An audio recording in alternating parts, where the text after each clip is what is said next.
Payroll, visa, OCI card, passport ਦੀਆਂ services ਲੈ ਸਕਦੇ ਹੋ। Call 5307517605। Narinder Singh Indiana, Harjeet Singh Lathrop, Gurmel ਵਾਸੀ ਐਲ ਗਰੋਵ, ਊੜਾ ਡੈਟ ਰਿਲੀਫ ਵਾਲੇ ਨਿਰਮਲ ਸਿੰਘ ਮਾਨ, ਇਕਨੋਮਿਕ ਹਾਰਡਸ਼ਿਪ ਹੈ, ਬੈਂਕਰਪਸੀ ਤੋਂ ਬਚਣਾ ਹੈ। Call 8888889914। Talwinder Singh Gill, Raminder Basra, Bakersfield, Major Singh Sidhu, Binder Dhaliwal, Bakersfield, Baljinder Singh Nijjar, Woodland, Paramjit Singh Dakha, Berkeley. ਇਹਨਾਂ ਸਾਰਿਆਂ ਦਾ ਧੰਨਵਾਦ। ਜੇ ਤੁਸੀਂ ਵੀ ਇਸ ਪ੍ਰੋਗਰਾਮ ਨੂੰ ਸਪਾਂਸਰ ਕਰਨਾ ਚਾਹੁੰਦੇ ਹੋ, ਸੰਪਰਕ ਕਰ ਸਕਦੇ ਹੋ 408 722 7698 ਦੇ ਉੱਤੇ। ਅੱਜ ਦੀਆਂ ਖਬਰਾਂ ਵੱਲ ਚੱਲੀਏ ਤੇ ਪਿਛਲੇ ਵੀਕਐਂਡ ਦੇ ਦੌਰਾਨ ਜਿਸ ਤਰ੍ਹਾਂ ਅਮਰੀਕਾ ਨੇ ਈਰਾਨ ਦੇ ਨਿਊਕਲੀਅਰ ਸਾਈਟਸ ਦੇ ਉੱਤੇ ਹਮਲਾ ਕੀਤਾ ਆ, ਉਹ ਤੋਂ ਬਾਅਦ ਬਹੁਤ ਸਾਰੀਆਂ ਪਿਕਚਰਸ, ਵੀਡੀਓਜ਼ ਆਉਣੀਆਂ ਵੀ ਸ਼ੁਰੂ ਹੋਈਆਂ ਆ ਕਿ ਕਿਸ ਤਰ੍ਹਾਂ ਉਹ 3 ਜਗ੍ਹਾ ਦੇ ਉੱਤੇ ਖਤਮ ਕੀਤੇ ਹੈਗੇ ਆ। ਤੇ ਬਹੁਤ ਸਾਰੇ ਜਿਹੜੇ ਮੁਲਕ ਆ ਉਹਨਾਂ ਦੇ ਰਿਸਪੌਂਸ ਆਣੇ ਵੀ ਸ਼ੁਰੂ ਹੋਏ ਹੈਗੇ ਆ। ਯੂਰਪੀਅਨ ਯੂਨੀਅਨ ਪੁਲਿਸ ਦੇ ਚੀਫ ਨੇ ਈਰਾਨ ਵਾਲਿਆਂ ਨੂੰ ਬੇਨਤੀ ਕੀਤੀ ਆ ਵੀ ਜਿਹੜੀ ਸਟ੍ਰੇਟ ਆਫ ਹਾਰਮੋਜ਼ ਆ, ਜਿਹਦੇ ਥਰੂ ਟੈਂਕਰ ਜਿਹੜੇ ਆ, ਗੈਸ ਜਿਹੜੇ ਸਮੁੰਦਰੀ ਜਹਾਜ਼ ਆ ਉਹ ਲੈ ਕੇ ਆਉਂਦੇ ਆ, ਵੀ ਉਸ ਨੂੰ ਬੰਦ ਨਾ ਕੀਤਾ ਜਾਵੇ। ਸੋ ਈਰਾਨ ਬੜੀ ਛੋਟੀ ਜਿਹੀ ਜਗ੍ਹਾ ਹੈਗੀ ਆ, ਉਹ ਈਰਾਨ ਦੇ ਬਾਰਡਰ ਦੇ ਨਾਲ ਆ, ਤੇ ਈਰਾਨ ਵਾਲੇ ਉਹਨੂੰ ਬੰਦ ਕਰ ਸਕਦੇ, ਜਿਹਦੇ ਨਾਲ ਪੂਰੀ ਦੁਨੀਆ ਦੇ ਵਿੱਚ ਜਿਹੜੀਆਂ ਗੈਸ ਦੀਆਂ ਕੀਮਤਾਂ ਬਹੁਤ ਜ਼ਿਆਦਾ ਵੱਧ ਸਕਦੀਆਂ ਹੈਗੀਆਂ। ਕੁਝ ਮਿੰਟ ਪਹਿਲਾਂ ਕਤਰ ਨੇ ਆਪਣਾ ਸਾਰਾ 에ਅਰ ਸਪੇਸ ਆ ਉਹ ਬੰਦ ਕਰ ਦਿੱਤਾ ਹੈਗਾ। ਜਿੰਨੀਆਂ ਵੀ 에ਅਰਲਾਈਨਸ ਆ ਉਹਨਾਂ ਨੇ ਗਰਾਊਂਡ ਕਰ ਲਈਆਂ। ਕਹਿੰਦੇ ਪਈ ਕੁਛ ਈਰਾਨ ਵਾਲੇ ਕੋਸ਼ਿਸ਼ ਕਰ ਸਕਦੇ ਹੈਗੇ ਆ ਅਮਰੀਕਾ ਦੇ ਜਿਹੜੇ ਬੇਸਿਸ ਆ ਉਹਨਾਂ ਦੇ ਉੱਤੇ ਰਿਟੈਲੀਏਟ ਕਰਨ ਦੇ ਲਈ। ਸੋ ਸਦਰਨ ਲੈਬਨਾਨ ਦੇ ਵਿੱਚ ਇਜ਼ਰਾਈਲ ਵਾਲਿਆਂ ਨੇ ਨਵੇਂ ਜਿਹੜੇ ਅਟੈਕ ਕੀਤੇ ਆ, ਤੇ ਹਜ਼ਾਰਾਂ ਦੀ ਗਿਣਤੀ ਦੇ ਵਿੱਚ ਲੋਕ ਤਹਿਰਾਨ, ਈਰਾਨ ਨੂੰ ਛੱਡ ਕੇ ਆਪਣੇ ਆਪਣੇ ਮੁਲਕ ਨੂੰ ਜਾ ਰਹੇ ਆ, ਜਿਨ੍ਹਾਂ ਦੇ ਵਿੱਚ ਇੰਡੀਆ ਵਾਲੇ ਵੀ ਹੈਗੇ ਆ, ਅਫਗਾਨਿਸਤਾਨ ਵਾਲੇ ਵੀ ਹੈਗੇ ਆ। ਤੇ ਜਾਪਾਨ ਨੇ ਇਹ ਕਿਹਾ ਵੀ ਇਹ ਤਾਂ ਬਹੁਤ ਵੱਡੀ ਅਰਜੈਂਸੀ ਆ, ਜਿਸ ਹਿਸਾਬ ਦੇ ਨਾਲ ਈਰਾਨ ਦੇ ਉੱਤੇ ਅਟੈਕ ਹੋਇਆ ਹੈਗਾ। ਅਮਰੀਕਾ ਵੀ ਵਿੱਚ ਹੁਣ ਇੱਕ ਤਰ੍ਹਾਂ ਦੇ ਨਾਲ ਹਾਜ਼ਰ ਹੋ ਗਿਆ। ਤੇ ਜੋ ਰਸ਼ੀਆ ਦਾ ਪ੍ਰੈਜ਼ੀਡੈਂਟ ਪੁਟਿਨ ਹੈਗਾ ਆ, ਉਹਨੇ ਇਹ ਕਿਹਾ ਵੀ ਜੋ US ਨੇ ਸਟ੍ਰਾਈਕ ਕੀਤਾ ਈਰਾਨ ਦੇ ਉੱਤੇ, ਇਹ ਇੱਕ ਤਰ੍ਹਾਂ ਨਾਲ ਦੁਨੀਆ ਨੂੰ ਬਹੁਤ ਹੀ ਖਤਰਨਾਕ ਲਾਈਨ ਦੇ ਕੰਢੇ ਤੇ ਲੈ ਗਿਆ। ਕਹਿੰਦੇ ਵੀ US strike on Iran are pushing world to very dangerous line. ਇਹ ਰਸ਼ੀਆ ਦੇ ਪ੍ਰੈਜ਼ੀਡੈਂਟ ਵਲਾਡੀਮੀਰ ਪੁਟਿਨ ਨੇ ਕਿਹਾ, ਤੇ ਉਹਨਾਂ ਨੇ ਕਿਹਾ ਵੀ ਜੋ ਈਰਾਨ ਦੀਆਂ ਨਿਊਕਲੀਅਰ ਸਾਈਟਸ ਦੇ ਉੱਤੇ ਅਟੈਕ ਹੋਇਆ ਆ, ਇਹ ਅਨਜਸਟੀਫਾਈਡ ਹੈਗਾ ਆ। US ਦੇ ਪ੍ਰੈਜ਼ੀਡੈਂਟ ਡੋਨਲਡ ਟਰੰਪ ਉਹਨਾਂ ਨੇ ਤੇ ਇਜ਼ਰਾਈਲ ਵਾਲਿਆਂ ਨੇ ਪਬਲਿਕਲੀ ਇਹ ਕਿਹਾ ਆ ਵੀ ਜੋ ਸੁਪਰੀਮ ਲੀਡਰ ਆਇਤੁੱਲਾ ਅਲੀ ਖਮੈਨੀ ਹੈਗਾ, ਉਹਨੂੰ ਜਾਂ ਉਹਦੀ ਜਿਹੜੀ ਰਜੀਮ ਆ ਉਹਨੂੰ ਚੇਂਜ ਕਰਨ ਦਾ ਸਾਡਾ ਕੋਈ ਇਰਾਦਾ ਨਹੀਂ ਹੈ। ਤੇ ਟਰੰਪ ਉਹਨਾਂ ਨੇ ਇਹ ਕਿਹਾ ਵੀ ਸਾਡਾ ਇਰਾਦਾ ਤਾਂ ਇੱਕ ਸੀ ਵੀ ਉਹਨਾਂ ਦੀ ਜਿਹੜੀ ਨਿਊਕਲੀਅਰ ਪਾਵਰ ਆ, ਉਹ ਜੋ ਨਿਊਕਲੀਅਰ ਬਣਾਉਣ ਜਾ ਰਹੇ ਆ, ਉਸ ਨੂੰ ਰੋਕਿਆ ਜਾ ਸਕੇ। ਜੀ ਬਿਲਕੁਲ ਹਰਜੋਤ ਸਿੰਘ ਜੀ। ਸੋ ਬਹੁਤ ਸਾਰੀਆਂ ਜਿਹੜੀਆਂ ਅਪਡੇਟਸ ਆ ਇਹਨਾਂ ਦੇ ਉੱਤੇ ਆ ਰਹੀਆਂ ਆ ਵੀ ਜਦੋਂ ਤੋਂ 3 ਥਾਵਾਂ ਦੇ ਉੱਤੇ ਜਿਹੜੀਆਂ ਨਿਊਕਲੀਅਰ ਫੈਸਿਲਿਟੀਜ਼ ਦੇ ਉੱਤੇ ਹਮਲਾ ਕੀਤਾ ਗਿਆ ਆ ਅਮਰੀਕਾ ਦੇ ਦੁਆਰਾ, ਬੰਕਰ ਬਸਟਰ ਬੰਬ 7 B-2 ਬੋਂਬਰਸ ਜਿਹੜੇ ਆ ਉਹ ਉਹਨਾਂ ਨੇ ਉਡਾਨ ਭਰੀ ਮਜ਼ੂਰੀ ਤੋਂ, ਤੇ 36 ਘੰਟੇ ਦਾ ਨਾਨ ਸਟਾਪ ਉਹਨਾਂ ਦਾ ਸਫ਼ਰ ਸੀਗਾ।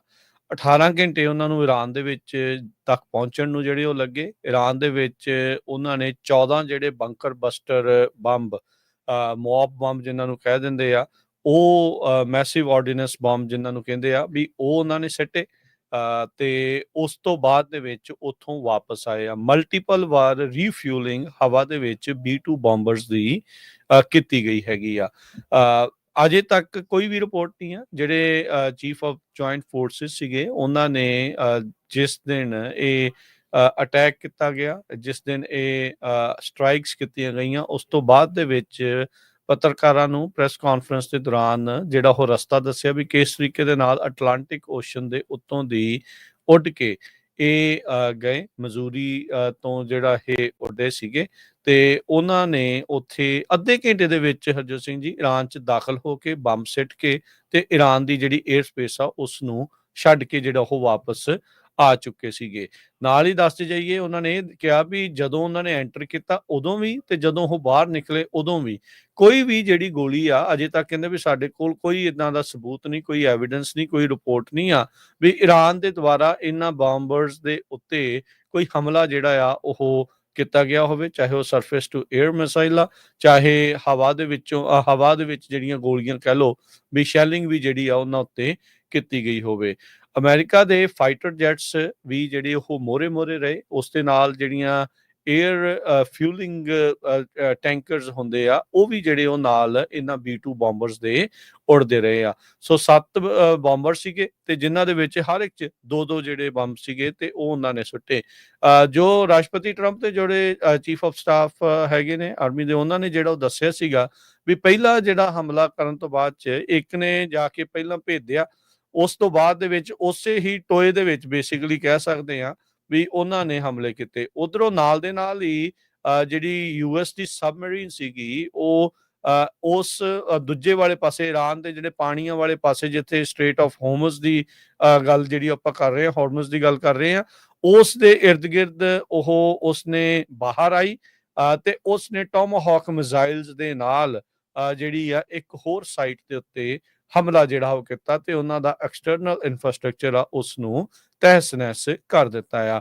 ਸੋ ਇਸ ਟਾਈਮ ਹਰਜੋਤ ਸਿੰਘ ਜੀ, ਇਰਾਨ ਨਿਊਕਲੀਅਰ ਪਾਵਰ ਨਾ ਬਣ ਸਕੇ ਉਸ ਦੇ ਲਈ ਰਾਸ਼ਟਰਪਤੀ ਟਰੰਪ ਉਹਨਾਂ ਨੇ ਇਜ਼ਰਾਈਲ ਦੇ ਉੱਤੇ ਕਹਿਣ ਦੇ ਉੱਤੇ ਤੇ ਅਮਰੀਕਾ ਦਾ ਵੀ ਇਹ ਵੈਸੇ ਪਰਸਨਲ ਇੰਟਰਨਲ ਖਿਆਲ ਜਿਹੜਾ ਉਹ ਸ਼ੁਰੂ ਤੋਂ ਹੀ ਰਿਹਾ ਹੈ ਵੀ ਇਰਾਨ ਦੇ ਕੋਲ ਨਿਊਕਲੀਅਰ ਮਟੀਰੀਅਲ, ਨਿਊਕਲੀਅਰ ਮਿਜ਼ਾਈਲ ਜਾਂ ਨਿਊਕਲੀਅਰ ਬੰਬ ਜਿਹੜਾ ਆ ਪਰਮਾਣੂ ਬੰਬ ਬਣਾਉਣ ਦੇ ਲਈ ਕਿਸੇ ਵੀ ਤਰੀਕੇ ਦਾ ਮਟੀਰੀਅਲ ਜਿਹੜਾ ਉਹਨਾਂ ਦੇ ਕੋਲ ਨਹੀਂ ਹੋਣਾ ਚਾਹੀਦਾ। ਸੋ ਉਸੇ ਚੀਜ਼ ਦੇ ਉੱਤੇ ਕਾਰਵਾਈ ਕਰਦੇ ਹੋਏ ਟਰੰਪ ਹੋਣਾ ਨੇ ਇਹ ਵੱਡਾ ਐਕਸ਼ਨ ਜਿਹੜਾ ਉਹ ਨਾਲ ਦੇ ਨਾਲ ਲਿਆ ਸੀਗਾ। ਕਹਿੰਦੇ ਵੀ ਵਾਸ਼ਿੰਗਟਨ DC ਦੇ ਵਿੱਚ ਵੀ ਬਹੁਤ ਘੱਟ ਲੋਕਾਂ ਨੂੰ ਪਤਾ ਸੀਗਾ ਵੀ ਇਸ ਤਰੀਕੇ ਦੇ ਨਾਲ ਜਿਹੜਾ ਉਹ ਹੋ ਸਕਦਾ ਹੈ। ਜਦੋਂ ਉਹ ਅਟਲਾਂਟਿਕ ਓਸ਼ਨ ਪਾਰ ਕਰ ਗਏ ਸੀ, ਕਹਿੰਦੇ ਵੀ ਆਪਸ ਦੇ ਵਿੱਚ ਵੀ ਜਿਹੜੇ B-2 ਬੰਬਰਸ ਆ ਉਹਨਾਂ ਨੇ ਬਹੁਤ ਘੱਟ ਜਿਹੜੀ ਉਹ ਗੱਲਬਾਤ ਜਿਹੜੀ ਉਹ ਕੀਤੀ ਸੀ ਤਾਂ ਜੋ ਟਰੈਕ ਜਿਹੜਾ ਉਹ ਨਾ ਹੋ ਸਕੇ।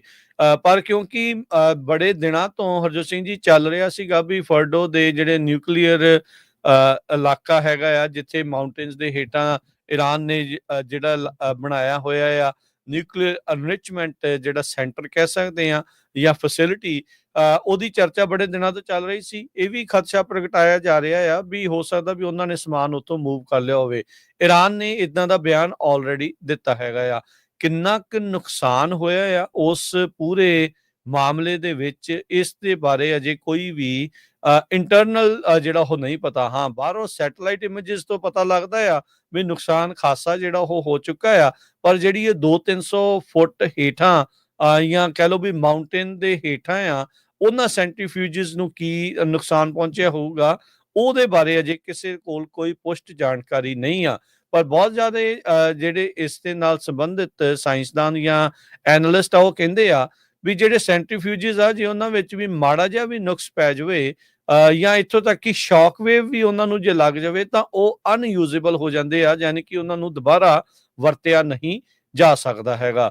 ਸੋ ਪਰ ਅਮਰੀਕਾ ਦਾ ਇਹ ਸਟ੍ਰਾਈਕਸ ਤੋਂ ਬਾਅਦ ਦੇ ਵਿੱਚ ਇਹ ਹੁਣ ਦੇਖਣਾ ਹੋਊਗਾ ਵੀ ਅੱਗੇ ਕੀ ਕਾਰਵਾਈ ਹੁੰਦੀ ਆ।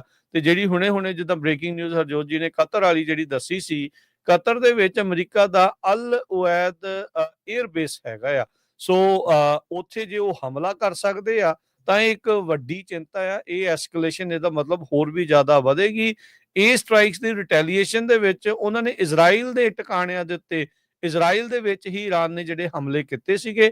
ਅਜੇ ਤੱਕ ਅਮਰੀਕੀ ਸੋਲਜਰ ਜਾਂ ਅਮਰੀਕੀ 에ਅਰ ਬੇਸਿਸ ਜਾਂ ਅਮਰੀਕੀ ਮਿਲਟਰੀ ਬੇਸਿਸ ਦੇ ਉੱਤੇ ਹਮਲਾ ਨਹੀਂ ਸੀ ਕੀਤਾ। ਸੋ ਜੇ ਇਰਾਨ ਵਾਲੇ ਇਸ ਤਰੀਕੇ ਦੇ ਨਾਲ ਹੁਣ ਹਮਲਾ ਕਰਦੇ ਆ ਤਾਂ ਲੜਾਈ ਹੋਰ ਵੀ ਜ਼ਿਆਦਾ ਅੱਗੇ ਵੱਧ ਸਕਦੀ ਆ। ਜੀ ਬਿਲਕੁਲ। ਸੋ ਇਸ ਸੰਬੰਧ ਦੇ ਵਿੱਚ ਬਹੁਤ ਲਗਾਤਾਰ ਮਿੰਟੋ ਮਿੰਟੀ ਜਿਹੜੀਆਂ ਆ ਅਪਡੇਟਸ ਆ ਰਹੀਆਂ ਦੁਨੀਆ ਦੇ ਵਿੱਚ ਕੀ ਕੁਝ ਵਾਪਰਿਆ ਹੈਗਾ। ਸਭ ਤੋਂ ਵੱਡਾ ਇਹੀ ਆ ਵੀ ਜਦੋਂ ਅਮਰੀਕਾ ਵਾਲਿਆਂ ਨੇ ਵਾਰਨਿੰਗ ਦੇ ਦਿੱਤੀ ਆ ਵੀ ਕਿਸੇ ਟਾਈਮ ਵੀ ਇਰਾਨ ਵਾਲੇ ਅਮਰੀਕਨ 에ਅਰਬੇਸ ਦੇ ਉੱਤੇ ਅਟੈਕ ਕਰ ਸਕਦੇ ਆ। ਹਾਲਾਂਕਿ ਵਾਰਨਿੰਗ ਦਿੱਤੀ ਇਰਾਨ ਵਾਲਿਆਂ ਨੂੰ ਵੀ ਜੇ ਕੀਤਾ ਤੁਹਾਡਾ ਹੋਰ ਨੁਕਸਾਨ ਹੋਊਗਾ। ਸੋ ਉਸ ਤੋਂ ਬਾਅਦ ਹੀ ਕਤਰ ਜਿੱਥੇ ਐਲ ਉਬੇਦ 에ਅਰਬੇਸ ਹੈਗਾ ਅਮਰੀਕਾ ਦਾ ਮੇਜਰ 에ਅਰਬੇਸ ਆ, ਉਹਨੂੰ ਦੇਖਦਿਆਂ ਹੋਇਆ ਆਪਣਾ ਉਹਨਾਂ ਨੇ ਜੋ 에ਅਰ ਸਪੇਸ ਆ ਉਸ ਨੂੰ ਬੰਦ ਕਰ ਦਿੱਤਾ। ਸੋ ਕਿਸੇ ਤਰ੍ਹਾਂ ਦੀ ਫਲਾਈਟ ਜਿਹੜੀਆਂ ਆ ਉਹ ਸਾਰੀਆਂ ਬੰਦ ਕੀਤੀਆਂ ਹੈਗੀਆਂ ਆ। ਕਤਰ ਦੇ ਫੋਰਨ ਮਿਨਿਸਟਰ ਨੇ ਇਹ ਕਹਿੰਦੇ ਵੀ ਅਸੀਂ ਪ੍ਰੀਕਾਸ਼ਨਰੀ ਮੇਜਰ ਜਿਹੜੀ ਆ ਇਹ ਲਈ ਹੈਗੀ ਆ, ਉਹਦੇ ਕਰਕੇ ਇਹ ਬੰਦ ਕੀਤਾ ਗਿਆ ਹੈਗਾ ਆ। ਫੀਫਾ ਵਰਲਡ ਕੱਪ ਕਤਰ ਦੇ ਵਿੱਚ ਹੋਇਆ ਸੀ 2022 ਦੇ ਵਿੱਚ, ਸਰੋਤਿਆਂ ਨੂੰ ਯਾਦ ਹੋਊਗਾ। ਟਰੰਪ ਨੇ ਜੋ ਰਸ਼ੀਅਨ ਪ੍ਰੈਜ਼ੀਡੈਂਟ ਡਿਮਿਟਰੀ ਮੈਡਵੇ ਦਾ ਜਿਹੜਾ ਸੁਜੈਸ਼ਨ ਆ ਵੀ ਬਹੁਤ ਸਾਰੀਆਂ ਕੰਟਰੀਜ਼ ਸਪਲਾਈ ਕਰ ਰਹੀਆਂ ਇਰਾਨ ਨੂੰ ਨਿਊਕਲੀਅਰ ਵਾਰਹੈਡਸ, ਉਹਦੇ ਸੰਬੰਧ ਦੇ ਵਿੱਚ ਕਿਹਾ ਵੀ ਇਹ ਬਿਲਕੁਲ ਬੰਦ ਹੋਣਾ ਚਾਹੀਦਾ ਆ। ਤੇ ਅਸੀਂ ਇਸੇ ਕਰਕੇ ਕੀਤਾ ਆ ਭਈ ਉੱਥੇ ਮਿਡਲ ਈਸਟ ਦੇ ਵਿੱਚ ਸ਼ਾਂਤੀ ਆ ਸਕੇ। ਸੋ ਯੂਰਪੀਅਨ ਯੂਨੀਅਨ ਦੇ ਫੋਰਨ ਪਾਲਿਸੀ ਚੀਫ ਨੇ, ਜਿੱਦਾਂ ਮੈਂ ਪਹਿਲਾਂ ਦੱਸਿਆ ਹੀ ਸੀ ਵੀ ਜੋ ਸਟੇਟ ਆਫ ਹਾਰਮੋਜ਼ ਆ, ਹੁਣ ਇਰਾਨ ਵਾਲੇ ਕਹਿੰਦੇ ਅਸੀਂ ਉਹ ਬੰਦ ਕਰ ਦੇਣਾ, ਜਿਹਦੇ ਨਾਲ ਬਹੁਤ ਸਾਰੀ ਜਿਹੜੀ ਸਪਲਾਈ ਆ ਤੇਲ ਦੀ ਉਹ ਬੰਦ ਹੋ ਜਾਊਗੀ। ਅਮਰੀਕਾ ਵਾਲੇ ਚਾਈਨਾ ਵਾਲਿਆਂ ਨੂੰ ਕਹਿ ਰਹੇ ਆ ਵੀ ਤੁਸੀਂ ਵਿੱਚ ਪੈ ਕੇ ਉਹ ਘੱਟੋ ਘੱਟ ਖਿਲਾਓ, ਤੇ ਉਧਰੋਂ ਜਿਹੜੇ ਯੂਰਪੀਅਨ ਯੂਨੀਅਨ ਵਾਲਿਆਂ ਨੇ ਵੀ ਹੁਣ ਕਹਿ ਦਿੱਤਾ ਹੈਗਾ ਆ ਇਰਾਨ ਨੂੰ ਵੀ ਹਾਂ ਇਹਨੂੰ ਕੋਸ਼ਿਸ਼ ਕਰੋ ਜੇ ਤੁਸੀਂ ਖੋਲ ਸਕਦੇ ਹੈਗੇ ਆ। ਸੋ ਮੇਨ ਜਿਹੜਾ ਆ, ਕਿਉਂਕਿ ਇਰਾਨ ਦੇ ਵਿੱਚ ਗੈਸ ਬਹੁਤ ਹੁੰਦਾ ਹੈਗਾ ਤੇ ਪੂਰੀ ਦੁਨੀਆ ਨੂੰ ਸਪਲਾਈ ਹੁੰਦਾ ਆ, ਤੇ ਉਸ ਨੂੰ ਰੋਕਣ ਦੇ ਲਈ ਹੁਣ ਇਹ ਜੋ ਅਟੈਕ ਹੋਏ ਸੀ, ਇਰਾਨ ਵਾਲੇ ਕਹਿੰਦੇ ਵੀ ਅਸੀਂ ਬੰਦ ਕਰਨ ਜਾ ਰਹੇ ਆ। 10,000 ਤੋਂ ਵੱਧ ਅਫਗਾਨ ਲੋਕ ਇਰਾਨ ਨੂੰ ਛੱਡ ਕੇ ਆਪਣੇ ਮੁਲਕ ਨੂੰ ਚਲੇ ਗਏ ਹੈਗੇ ਆ। ਤੇ ਇਸ ਤੋਂ ਬਿਨਾਂ ਇੰਡੀਆ ਦੇ ਵਿੱਚ ਵੀ ਕਾਫੀ ਲੋਕਾਂ ਨੂੰ ਜਿਹੜਾ ਵਾਪਸ ਆ ਉਹ ਬੁਲਾਇਆ ਗਿਆ ਹੈਗਾ। ਜਾਪਾਨ ਨੇ ਕਿਹਾ ਵੀ ਅਸੀਂ ਬਹੁਤ ਅਰਜੈਂਸੀ ਦੇ ਨਾਲ ਇਸ ਨੂੰ ਵਾਚ ਕਰ ਰਹੇ ਹੈਗੇ ਆ। ਤੇ ਜਿਹੜਾ ਇਰਾਨ ਸ਼ਾਹ ਦਾ ਮੁੰਡਾ ਹੈਗਾ ਆ, ਉਹ ਕਹਿੰਦਾ ਵੀ ਮੈਂ ਰੈਡੀ ਆ ਉੱਥੇ, ਜੇ ਮੈਨੂੰ ਇੰਚਾਰਜ ਬਣਾਉਣਾ ਚਾਹੁੰਦੇ ਆ। 40 ਸਾਲ ਪਹਿਲਾਂ ਭੱਜ ਕੇ ਉਹ ਅਮਰੀਕਾ ਦੇ ਵਿੱਚ ਆ ਗਏ ਸੀ ਜਦੋਂ ਖਮੇਨੀ ਉੱਥੇ ਆਏ ਸੀਗੇ। ਇਜ਼ਰਾਈਲ ਵਾਲਿਆਂ ਨੇ ਹੋਰ ਵਾਰਨਿੰਗ ਦਿੱਤੀ ਆ ਵੀ ਅਸੀਂ ਹੋਰ ਵੀ ਜਿਹੜੇ ਅਟੈਕ ਆ ਉਹ ਇਸੇ ਤਰ੍ਹਾਂ ਆਉਣ ਵਾਲੇ ਦਿਨਾਂ 'ਚ ਚਾਲੂ ਰੱਖਾਂਗੇ। ਸਾਊਥ ਅਫਰੀਕਾ ਨੇ ਇਹ ਕਿਹਾ ਵੀ ਯੂਐਨ ਨੂੰ ਡਿਪਲੋਮੈਟਿਕ ਐਫਰਟਸ ਵਰਤਣੇ ਚਾਹੀਦੇ ਆ ਤੇ ਤਾਂ ਕਿ ਇਸ ਲੜਾਈ ਨੂੰ ਜਿਹੜਾ ਰੋਕਿਆ ਜਾ ਸਕੇ। ਸੋ ਹੈਜ਼ਬੁੱਲਾ ਨੇ ਇਹ ਕਿਹਾ ਆ ਵੀ ਅਸੀਂ ਇਰਾਨ ਦੇ ਨਾਲ ਹੈਗੇ ਆ ਤੇ ਪੂਰਾ ਅਸੀਂ ਜਿਹੜਾ ਕੁਛ ਨਾ ਕੁਛ ਐਕਟ ਕਰਾਂਗੇ। ਸੋ ਵੱਖ-ਵੱਖ ਜਿਹੜੀਆਂ ਬਿਆਨਬਾਜ਼ੀ ਆ ਵੱਖ-ਵੱਖ ਜਥੇਬੰਦੀਆਂ ਵੱਲੋਂ ਆ ਰਹੀ ਹੈ ਜੀ। ਬਿਲਕੁਲ। ਆਪਰੇਸ਼ਨ ਮਿਡਨਾਈਟ ਹੈਮਰ ਇਸ ਦਾ ਜਿਹੜਾ ਉਹ ਨਾਮ ਰੱਖਿਆ ਗਿਆ ਸੀਗਾ। ਉਧਰ ਇਜ਼ਰਾਈਲ ਦੀ ਮਿਲਟਰੀ ਦੇ ਦੁਆਰਾ ਅੱਜ ਇਰਾਨ ਦੇ ਜਿਹੜੇ ਕੁਝ ਸ਼ਹਿਰ ਜਿਨ੍ਹਾਂ ਵਿੱਚ ਤਹਿਰਾਨ ਤੋਂ ਲੈ ਕੇ ਕਰਮਨ ਸ਼ਾਹ ਜਿਹੜੇ ਵੈਸਟ ਵਾਲੇ ਇਲਾਕੇ 'ਚ ਪੈਂਦੇ ਆ, ਉਹਨਾਂ ਦੇ ਮਿਲਟਰੀ ਇਨਫਰਾਸਟਰਕਚਰ ਦੇ ਉੱਤੇ ਵੀ ਹਮਲਾ ਕੀਤਾ ਗਿਆ। ਇਰਾਨ ਦਾ ਫੋਰਨ ਮਿਨਿਸਟਰ ਅਬਾਸ ਅਰਗਾਚੀ ਉਹਨਾਂ ਦੀ ਰਸ਼ੀਅਨ ਪ੍ਰੈਜ਼ੀਡੈਂਟ ਵਲਾਦੀਮਿਰ ਪੁਤਿਨ ਦੇ ਨਾਲ ਇਸ ਟਾਈਮ ਮੀਟਿੰਗ ਜਿਹੜੀ ਉਹ ਹੋ ਰਹੀ ਆ। ਜਿਹੜੀ ਨਿਊਯਾਰਕ ਪੋਸਟ ਆ ਉਹ ਇਹ ਜਿਹੜੀ ਕਹਿ ਰਹੀ ਆ ਵੀ ਕ੍ਰਿਮੀਨਲ ਨੇ ਚੇਤਾਵਨੀ ਦਿੱਤੀ ਆ, ਧਮਕੀ ਦਿੱਤੀ ਆ ਵੀ ਹੋਰ ਮੁਲਕ ਇਰਾਨ ਨੂੰ ਨਿਊਕਲੀਅਰ ਜਿਹੜੇ ਹਥਿਆਰ ਆ ਉਹ ਦੇ ਸਕਦੇ ਆ ਜੇ ਇਸ ਦੇ ਵਿੱਚ ਹੋਰ ਮੁਲਕ ਐਸਕੇਲੇਸ਼ਨ ਜਿਹੜੀ ਇਸ ਦੇ ਵਿੱਚ ਵੱਧਦੀ ਹੈਗੀ ਆ। ਸੋ ਇਹ ਇੱਕ ਵੱਡੀ ਜਿਹੜੀ ਸਥਿਤੀ ਆ ਉਹ ਇਸ ਟਾਈਮ ਬਣੀ ਆ। ਦਮਿਤਰੀ ਮੈਦਵਦੇਵ ਜਿਹੜੇ ਉਹਨਾਂ ਦੇ ਹੈਡ ਨੇ ਰਸ਼ੀਅਨ ਪ੍ਰੈਜ਼ੀਡੈਂਟ ਵਲਾਦੀਮਿਰ ਪੁਤਿਨ ਦੀ ਸਿਕਿਉਰਿਟੀ ਕਾਉਂਸਲ ਦੇ, ਉਹਨਾਂ ਨੇ ਸੈਟਰਡੇ ਜਿਹੜਾ ਉਹ ਕਿਹਾ ਸੀਗਾ ਵੀ ਜਿਹੜਾ 15 ਟਨ ਦਾ GBU ਬੰਕਰ ਬਸਟਰ ਬੰਬ ਆ ਕੰਬੈਟ ਦੇ ਵਿੱਚ ਪਹਿਲੀ ਵਾਰ ਜਿਹੜੀ ਉਸ ਦੀ ਇਸ ਤਰੀਕੇ ਦੇ ਨਾਲ ਵਰਤੋਂ ਕੀਤੀ ਗਈ ਹੈਗੀ ਆ। ਸੋ ਉਹਨਾਂ ਨੇ ਇਹ ਤਾਂ ਨਹੀਂ ਦੱਸਿਆ ਵੀ ਇਰਾਨ ਨੂੰ ਕਿਹੜੇ ਮੁਲਕ ਹਥਿਆਰ ਦੇਣ ਨੂੰ ਰਾਜੀ ਆ, ਪਰ ਉਹਨਾਂ ਨੇ ਇਹ ਗੱਲ ਉੱਥੇ ਜਿਹੜੀ ਉਹ ਕਹਿ ਦਿੱਤੀ ਵੀ ਇਰਾਨ ਨੂੰ ਜਿਹੜੇ ਹਥਿਆਰ ਸਪਲਾਈ ਆ ਉਹ ਕਿਤੇ ਜਾ ਸਕਦੇ ਹੈਗੇ ਆ। ਉਹ ਦੱਸਦੇ ਜਾਈਏ ਵੀ ਮਾਸਕੋ ਰਸ਼ੀਆ ਦੇ ਕੋਲ ਸਭ ਤੋਂ ਜ਼ਿਆਦਾ ਦੁਨੀਆ ਦੇ ਵਿੱਚ ਨਿਊਕਲੀਅਰ ਮਿਜ਼ਾਈਲਸ ਹੈਗੀਆਂ ਆ। ਸੋ ਜਿਹੜੇ ਇਰਾਨੀਅਨ ਫੋਰਨ ਮਿਨਿਸਟਰ ਆ ਉਹਨਾਂ ਦੇ ਨਾਲ ਯੂਰਪ ਦੇ ਵੀ ਕਾਊਂਟਰ ਪਾਰਟਸ ਨੇ ਗੱਲਬਾਤ ਕੀਤੀ ਆ। ਇੱਥੋਂ ਹਰਜੋਤ ਸਿੰਘ ਜੀ ਬਹੁਤ ਸਾਰੀਆਂ ਚੀਜ਼ਾਂ ਦਾ ਜਿਹੜਾ ਐਨਾਲਿਸਿਸ ਵੀ ਸਾਰਿਆਂ ਨੂੰ ਜਿਹੜਾ ਇਸ ਦੇ ਵਿੱਚ ਜ਼ਰੂਰ ਕਰਨ ਦੀ ਜਿਹੜੀ ਉਹ ਜ਼ਰੂਰਤ ਆ ਵੀ ਚੱਲ ਕੀ ਜਿਹੜਾ ਓਵਰਆਲ ਰਿਹਾ ਆ। ਇਸ ਪੂਰੇ ਮਾਮਲੇ ਦੇ ਵਿੱਚ ਯੂਰਪ ਦੇ ਫੋਰਨ ਮਿਨਿਸਟਰਾਂ ਦੇ ਨਾਲ ਗੱਲਬਾਤ ਕਰਨ ਦੇ ਬਾਵਜੂਦ ਕੋਈ ਹੀਲਾ ਜਾਂ ਕੋਈ ਹੱਲ ਨਾ ਨਿਕਲਣ ਤੋਂ ਇਹ ਪ੍ਰਭਾਵ ਜਾਂਦਾ ਹੈ ਦੁਨੀਆ ਦੇ ਵਿੱਚ ਵੀ ਯੂਰਪ ਦੀ ਜਿਹੜੀ ਸ਼ਕਤੀ ਆ ਉਹ ਕਾਫੀ ਜ਼ਿਆਦਾ ਠੰਡੀ ਪੈ ਚੁੱਕੀ ਆ। ਉਹਦਾ ਹੁਣ ਕੋਈ ਬਹੁਤਾ ਜ਼ੋਰ ਜਿਹੜਾ ਆ ਉਹ ਦੁਨੀਆ 'ਚ ਨਹੀਂ ਰਿਹਾ। ਦੂਜੇ ਪਾਸੇ ਰੂਸ ਤੇ ਚਾਈਨਾ ਜੇ ਉਹ ਇੱਕ ਹਿਸਾਬ ਦੇ ਨਾਲ ਅਮਰੀਕਾ ਦੇ ਬਰਾਬਰ ਆਣ ਖੜੇ ਆ। ਅਮਰੀਕਾ ਦਾ ਜ਼ੋਰ ਅਜੇ ਵੀ ਉਸੇ ਤਰੀਕੇ ਦੇ ਨਾਲ ਚੱਲ ਰਿਹਾ ਆ ਵੀ ਜਦੋਂ ਮਰਜ਼ੀ ਜਾ ਕੇ ਜਿੱਥੇ ਮਰਜ਼ੀ ਜਾ ਕੇ ਇਸ ਤਰੀਕੇ ਦੇ ਹਮਲੇ ਜਿਹੜੇ ਉਹ ਕਰ ਸਕਦੇ ਆ। ਨੋ ਡਾਊਟ ਇਹ ਹਮਲਾ ਉਸ ਮੁਲਕ ਦੇ ਉੱਤੇ ਹੋਇਆ ਜਿਨ੍ਹਾਂ ਦੇ ਕੋਲ ਆਪਣਾ ਕੋਈ ਨਿਊਕਲੀਅਰ ਹਥਿਆਰ ਨਹੀਂ ਆ। ਨਿਊਕਲੀਅਰ ਹਥਿਆਰ ਵਾਲੇ ਮੁਲਕਾਂ ਦੇ ਉੱਤੇ ਹਮਲੇ ਕਰਨ ਤੋਂ ਸਾਰੇ ਮੁਲਕ ਗਰੇਜ ਕਰਦੇ ਹੁੰਦੇ ਆ। ਇਹ ਜਿਹੜੀਆਂ ਚੀਜ਼ਾਂ ਜਿਹੜੀਆਂ ਉਹ ਸਾਹਮਣੇ ਆਈਆਂ ਆ। ਤੇ ਇਜ਼ਰਾਈਲ ਦੀ ਪਕੜ ਅਮਰੀਕਾ ਦੀ ਫੋਰਨ ਨੀਤੀ ਦੇ ਉੱਤੇ ਕਿੰਨੀ ਕਾ, ਇਹ ਹਰ ਇੱਕ ਜਾਣਾ ਆਪੋ ਆਪਣੀਆਂ ਜਿਹੜੀਆਂ ਉੱਤੇ ਅਟਕਲਾਂ ਜਿਹੜੀਆਂ ਉਹ ਡੈਫੀਨੇਟਲੀ ਲਗਾ ਰਿਹਾ ਹੈਗਾ ਆ। ਆਪਣੇ ਗਵਾਂਢੀ ਮੁਲਕ ਕੈਨੇਡਾ ਦੇ ਨੂੰ ਤਾਂ ਗਵਰਨਰ ਕਹਿੰਦੇ ਸੀਗੇ, ਪਰ ਨੇਤਨਯਾਹੂ ਮੈਨੂੰ ਲੱਗਦਾ ਉਹ ਜ਼ਿਆਦਾ ਗਵਰਨਰ ਵਾਲੇ ਜਿਹੜੇ ਅਹੁਦੇ ਦੇ ਉੱਤੇ ਆ, ਕਿਉਂਕਿ ਉਸ ਦੀ ਪ੍ਰੋਟੈਕਸ਼ਨ ਦੇ ਲਈ ਮਨੀ ਦੇਣੀ, ਉਸ ਨੂੰ ਆਰਮ ਟੂ ਟੀਥ ਜਿੱਦਾਂ ਕਹਿੰਦੇ ਆ ਵੀ ਉਹ ਕਰਨਾ, ਤੇ ਉਸ ਦੇ ਕਹਿਣ ਦੇ ਉੱਤੇ ਜਿਹੜੇ ਹੋਰ ਮੁਲਕਾਂ ਦੇ ਉੱਤੇ ਹਮਲੇ ਕਰਨੇ ਆ ਉਹ ਅਮਰੀਕਾ ਬਾਖੂਬੀ ਬੜੇ ਚਿਰ ਤੋਂ ਕਰਦਾ ਆ ਰਿਹਾ ਆ। ਇਰਾਨ ਦਾ ਜਿਹੜਾ ਖਮੀਨੀ ਹੁਣਾਂ ਦੀ ਜਿਹੜੀ ਸਰਕਾਰ ਆ ਜਾਂ ਰਜੀਮ ਆ, ਜੋ ਵੀ ਉਹਨਾਂ ਦਾ ਨਾਮ ਲੈ ਲਓ, ਉਹ ਕੋਈ ਦੁੱਧ ਧੋਤੇ ਨਹੀਂ ਆ। ਉਹਨਾਂ ਦੇ ਦੁਆਰਾ ਜਿਹੜੇ ਹਿਊਮਨ ਰਾਈਟ ਦੇ ਉਹਨਾਂ ਦੇ ਅਬਿਊਜ਼, ਆਮ ਲੋਕਾਂ ਨੂੰ ਉਹਨਾਂ ਨੇ ਲਤਾੜ ਕੇ ਜਿਹੜਾ ਉਹ ਰੱਖਿਆ, ਜੋ ਰਜੀਮ ਦੇ ਉਲਟ ਲੋਕਾਂ ਦੇ ਵਿੱਚ ਭਾਵਨਾ ਆ ਉਸ ਨੂੰ ਦੱਬਣਾ, ਬੁਰਕਾ ਨਾ ਪਾਉਣ ਦੇ ਉੱਤੇ ਕੁੜੀਆਂ ਨੂੰ ਜਿਹੜਾ ਉਹ ਇੱਕ ਹਿਸਾਬ ਦੇ ਨਾਲ ਮਾਰੀ ਗਈਆਂ ਸੀਗੀਆਂ ਰੀਸੈਂਟਲੀ, ਕੁਛ ਏਦਾਂ ਦੀਆਂ ਰਿਪੋਰਟਸ ਵੀ ਜਿਹੜੀਆਂ ਆਈਆਂ ਸੀ। ਸੋ ਉਹਨਾਂ ਦਾ ਵੀ ਕੋਈ ਏਡਾ ਚੀਜ਼ ਨਹੀਂ ਹੈਗੀ ਵੀ ਹਾਂ ਵੀ ਬਹੁਤ ਵਧੀਆ ਜਿਹੜਾ ਉੱਥੇ ਕੰਮ ਜਿਹੜਾ ਉਹ ਚੱਲ ਰਿਹਾ ਹੈਗਾ ਆ। ਸੋ ਇਹੋ ਜਿਹੇ ਮੌਕੇ ਦੇ ਉੱਤੇ ਇਰਾਨ ਦੇ ਕੋਲ ਜੇ ਨਿਊਕਲੀਅਰ ਅਸਲਾ ਆ ਜਾਂਦਾ ਤਾਂ ਉਹ ਕੀ ਕਰ ਸਕਦੇ ਸੀਗੇ, ਇਹ ਆਉਣ ਵਾਲੇ ਸਮੇਂ ਦੇ ਭਵਿੱਖ ਦੇ ਵਿੱਚ ਸੀਗਾ। ਪਰ ਅਮਰੀਕਾ ਨੇ ਅਹਤਿਆਤੀ ਤੌਰ ਦੇ ਉੱਤੇ ਇਜ਼ਰਾਈਲ ਦਾ ਪ੍ਰੈਸ਼ਰ ਵੀ ਸੀਗਾ, ਤੇ ਇੰਟਰਨਲੀ ਵੀ ਬਹੁਤ ਜਿਹੜਾ ਇਹ ਪ੍ਰੈਸ਼ਰ ਸੀ ਵੀ ਇਰਾਨ ਦੇ ਉੱਤੇ ਅਟੈਕ ਜਿਹੜਾ ਉਹ ਕਰਨਾ ਚਾਹੀਦਾ। ਸੋ ਉਹੀ ਟਰੰਪ ਹੁਣਾਂ ਨੇ ਕੀਤਾ। ਪਰ ਟਰੰਪ ਹੁਣਾਂ ਦੀ ਜਿਹੜੀ ਇੱਕ ਪੀਸ ਮੇਕਰ ਬਣਨ ਦੀ ਕੋਸ਼ਿਸ਼ ਆ, ਜਿਹਦੇ ਵਿੱਚ ਉਹਨਾਂ ਨੇ ਇੱਕ ਦੋ ਵਾਰੀ ਇਹ ਵੀ ਕਿਹਾ ਵੀ ਮੈਨੂੰ ਤਾਂ 4-5 ਨੋਬਲ ਪ੍ਰਾਈਜ਼ ਮਿਲ ਜਾਣੇ ਚਾਹੀਦੇ ਸੀਗੇ, ਵੀ ਮੈਂ ਬਹੁਤ ਸਾਰੀਆਂ ਜਿਹੜੀਆਂ ਜੰਗਾਂ ਉਹ ਰੁਕਵਾਈਆਂ ਆ। ਤੇ ਪਰ ਜਿਨ੍ਹਾਂ ਜੰਗਾਂ ਦੇ ਕਰਕੇ ਅਮਰੀਕੀ ਲੋਕਾਂ ਨੇ ਉਹਨਾਂ ਨੂੰ ਸੱਤਾ ਦੇ ਵਿੱਚ ਲਿਆਂਦਾ ਸੀ, ਉਹ ਅਜੇ ਤੱਕ ਰੁਕਣ ਦਾ ਨਾਮ ਨਹੀਂ ਲੈ ਰਹੀਆਂ, ਬਲਕਿ ਇੱਕ ਹੋਰ ਕੌਨਫਲਿਕਟ ਦੇ ਵਿੱਚ ਆਪਾਂ ਐਡ ਜਿਹੜੇ ਉਹ ਹੋਏ ਆ। ਇਸ ਮੌਕੇ ਅਮਰੀਕਨਸ ਬਹੁਤ ਸ਼ਸ਼ੋਪੰਚ ਆ, ਉਹ ਇਹ ਵੀ ਨਹੀਂ ਚਾਹੁੰਦੇ ਵੀ ਇਰਾਨ ਦੇ ਕੋਲ ਨਿਊਕਲੀਅਰ ਹਥਿਆਰ ਆਉਣ, ਤੇ ਇੱਕ ਪਾਸੇ ਇਹ ਵੀ ਕਹਿੰਦੇ ਆ ਵੀ ਹਾਂ ਇਜ਼ਰਾਈਲ ਦੇ ਹੇਠਾਂ ਤੁਸੀਂ ਲੱਗ ਕੇ ਦੱਬ ਕੇ ਤੇ ਇਹ ਜਿਹੜੀ ਕਾਰਵਾਈ ਨੂੰ ਤੁਸੀਂ ਅੰਜਾਮ ਜਿਹੜਾ ਉਹ ਦਿੱਤਾ ਆ। ਸੋ ਆਉਂਦੇ ਦਿਨਾਂ ਦੇ ਵਿੱਚ ਹੋਰ ਕਲੈਰਿਟੀ ਇਹਨਾਂ ਸਾਰੇ ਮਸਲਿਆਂ ਦੀ ਜਿਹੜੀ ਉਹ ਬਣੇਗੀ। ਪਰ ਨੇਤਨਯਾਹੂ ਦਾ ਚਿਹਰਾ ਵੀ ਇਸ ਦੇ ਵਿੱਚ ਪੂਰਾ ਜਿਹੜਾ ਉਹ ਨੰਗਾ ਹੋਇਆ ਆ, ਵੀ ਉਹ ਅੱਜ ਦਾ ਨਹੀਂ ਕਦ ਦਾ ਹੀ ਜਿਹੜਾ ਆ ਉਹ ਇਸ ਮਾਮਲੇ ਦੇ ਵਿੱਚ ਮਿਡਲ ਈਸਟ ਨੂੰ ਲੈ ਕੇ ਜਿਹੜਾ ਉਹ ਝੂਠ ਬੋਲਦਾ ਆ ਰਿਹਾ ਹੈ। ਹਾਊਸ ਡੈਮੋਕ੍ਰੈਟਿਕ ਵੈਟਰਨਸ ਜੋ ਆ ਉਹ ਪ੍ਰੈਜ਼ੀਡੈਂਟ ਟਰੰਪ ਉਹਨਾਂ ਦੀ ਜਿਹੜੀ ਮਿਲਟਰੀ ਅਥਾਰਟੀ ਆ ਉਹਨੂੰ ਰੋਕਣ ਦੇ ਲਈ ਇੱਕ ਬਿੱਲ ਲਿਆ ਕੇ ਆਉਣ ਦੀ ਕੋਸ਼ਿਸ਼ ਕਰ ਰਹੇ ਆ, ਤਾਂ ਕਿ ਜੋ ਅਮਰੀਕਾ ਆ ਉਹ ਕਿਸੇ ਤਰ੍ਹਾਂ ਦੀ ਜੰਗ ਦੇ ਵਿੱਚ ਇਨਵੋਲਵ ਨਾ ਹੋਵੇ। 12 ਮੈਂਬਰਸ ਆ ਜਿਨ੍ਹਾਂ ਨੇ ਕਾਂਗਰੈਸ਼ਨਲ ਅਪਰੂਵਲ ਫॉर ਵਾਰ ਇਹਦੀ ਜਿਹੜੀ ਮੰਗ ਕੀਤੀ ਹੈਗੀ ਆ। ਤੇ ਇਸ ਸੰਬੰਧ ਦੇ ਵਿੱਚ ਰੋ ਖੰਨਾ ਜਿਹੜੇ ਸਾਡੇ ਬੇ ਏਰੀਏ ਤੋਂ ਆ, ਉਹ ਇੱਕ ਬਾਈਪਾਰਟੀਸ਼ਨ ਬਿੱਲ ਲੈ ਕੇ ਆ ਰਹੇ ਹੈਗੇ। ਨਿਊਯਾਰਕ ਦੀ ਰਿਪਰੈਜ਼ੈਂਟੇਟਿਵ ਅਲੈਗਜ਼ੈਂਡਰੀਆ ਕੋਰਟੇਜ਼ ਨੇ ਵੀ ਕਿਹਾ ਆ ਕਿ ਟਰੰਪ ਉਹਨਾਂ ਨੂੰ ਇੰਪੀਚ ਕੀਤਾ ਜਾਣਾ ਚਾਹੀਦਾ ਹੈਗਾ। ਕਹਿੰਦੇ ਵੀ ਕਨਸਟੀਟਿਊਸ਼ਨ ਦੀ ਤੇ ਕਾਂਗਰਸ ਦੀ ਜਿਹੜੀ ਗ੍ਰੇਟ ਵਾਇਲੇਸ਼ਨ ਹੈਗੀ ਆ ਵਾਰ ਪਾਵਰਸ ਦੇ ਲਈ, ਕਿਉਂਕਿ ਕਾਂਗਰਸ ਹੀ ਅਪਰੂਵ ਕਰ ਸਕਦੀ ਹੈਗੀ ਆ। 12 ਵੈਟਰਨਸ ਜੋ ਹਾਊਸ ਦੇ ਮੈਂਬਰ ਹੈਗੇ ਆ, ਉਹਨਾਂ ਨੇ ਕਿਹਾ ਆ ਭਈ ਅਸੀਂ ਬਿੱਲ ਜਲਦੀ ਤੋਂ ਜਲਦੀ ਲੈ ਕੇ ਆ ਰਹੇ ਹੈਗੇ। ਸੋ ਕੰਟਰੀ ਦੇ ਵਿੱਚ ਵਿਰੋਧ ਵੀ ਹੋ ਰਿਹਾ ਹੈਗਾ, ਦੂਸਰੇ ਪਾਸੇ ਪ੍ਰੇਜ਼ ਵੀ ਹੋ ਰਹੀ ਆ ਵੀ ਜਿੰਨੇ ਜਾਣੇ ਗਏ ਸੀ ਸਾਰੇ ਬੰਬ ਸਿੱਟ ਕੇ ਠੀਕ ਠਾਕ ਜੋ ਆ ਉਹ ਵਾਪਸ ਪਹੁੰਚ ਗਏ ਹੈ। ਜੀ ਬਿਲਕੁਲ।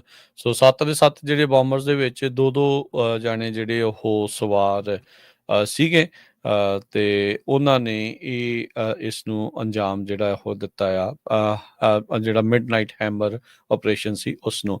ਰਿਪਰੈਜ਼ੈਂਟੇਟਿਵ ਮਾਰਜਰੀ ਟੇਲਰ ਗ੍ਰੀਨ ਉਹਨਾਂ ਨੇ ਟਰੰਪ ਹੁਣਾਂ ਦੇ ਇਸ ਫੈਸਲੇ ਦੀ ਨਿੰਦਾ ਜਿਹੜੀ ਉਹ ਕਰਦੇ ਹੋਏ ਕਿਹਾ ਆ, ਕਹਿੰਦੇ ਵੀ ਇਹ ਇਦਾਂ ਲੱਗਦਾ ਵੀ ਬੇਟ ਐਂਡ ਸਵਿਚ ਆ, ਵੀ ਤੁਹਾਨੂੰ ਜਿਹੜਾ ਇਸ ਲੜਾਈ ਦੇ ਵਿੱਚ ਫਸਾਇਆ ਜਿਹੜਾ ਹੋ ਜਾ ਰਿਹਾ। ਤੇ ਉਹਨਾਂ ਨੇ ਕਿਹਾ ਵੀ ਜਿਹੜੀ ਇਸ ਕੌਨਫਲਿਕਟ ਦੇ ਵਿੱਚ ਹੋਰ ਅਮਰੀਕਨਸ ਆ ਉਸ ਨੂੰ ਮਿਲੀਟਰਲੀ ਨਹੀਂ ਇਨਵੋਲਵ ਹੋਣਾ ਚਾਹੀਦਾ।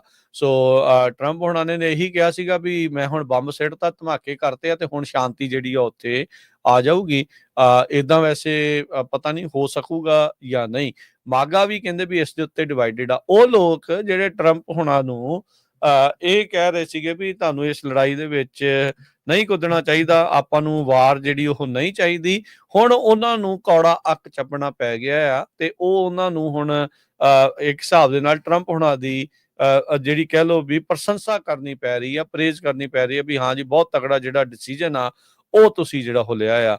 ਉਧਰ 25,000 ਲੋਕ ਇਜ਼ਰਾਈਲ ਈਰਾਨ ਦੇ ਇਲਾਕਿਆਂ ਦੇ ਵਿੱਚ ਮਿਡਲ ਈਸਟ ਦੇ ਵਿੱਚ ਇਸ ਟਾਈਮ ਅਮਰੀਕੀ US ਸਿਟੀਜ਼ਨ ਜਿਹੜੇ ਉਹ ਫਸੇ ਪਏ ਆ। ਅੱਜ ਸਟੇਟ ਡਿਪਾਰਟਮੈਂਟ ਨੇ ਬੀਤੇ ਦਿਨਾਂ ਦੇ ਵਿੱਚ ਇਤਲਾਹ ਜਿਹੜੀ ਉਹ ਦਿੱਤੀ ਸੀ ਵੀ ਭਾਈ ਤੁਹਾਨੂੰ ਉੱਥੋਂ ਈਰਾਨ ਚੋਂ ਕੱਢਣ ਲਈ ਜਾਂ ਉਹਨਾਂ ਥਾਵਾਂ ਤੋਂ ਕੱਢਣ ਲਈ ਕੋਈ ਸਪੈਸ਼ਲ ਜਹਾਜ਼ ਨਹੀਂ ਆ ਰਿਹਾ।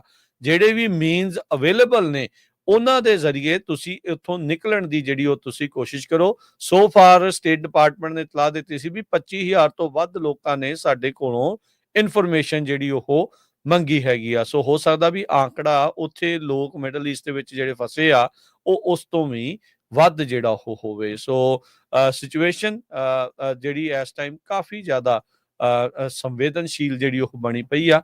ਕੀ ਸਿਚੁਏਸ਼ਨ ਓਵਰਆਲ ਆਉਂਦੇ ਦਿਨਾਂ ਦੇ ਵਿੱਚ ਬਣੂਗੀ, ਇਹ ਜਿਹੜੀ ਹੁਣ ਦੇਖਣ ਵਾਲੀ ਗੱਲ ਆ।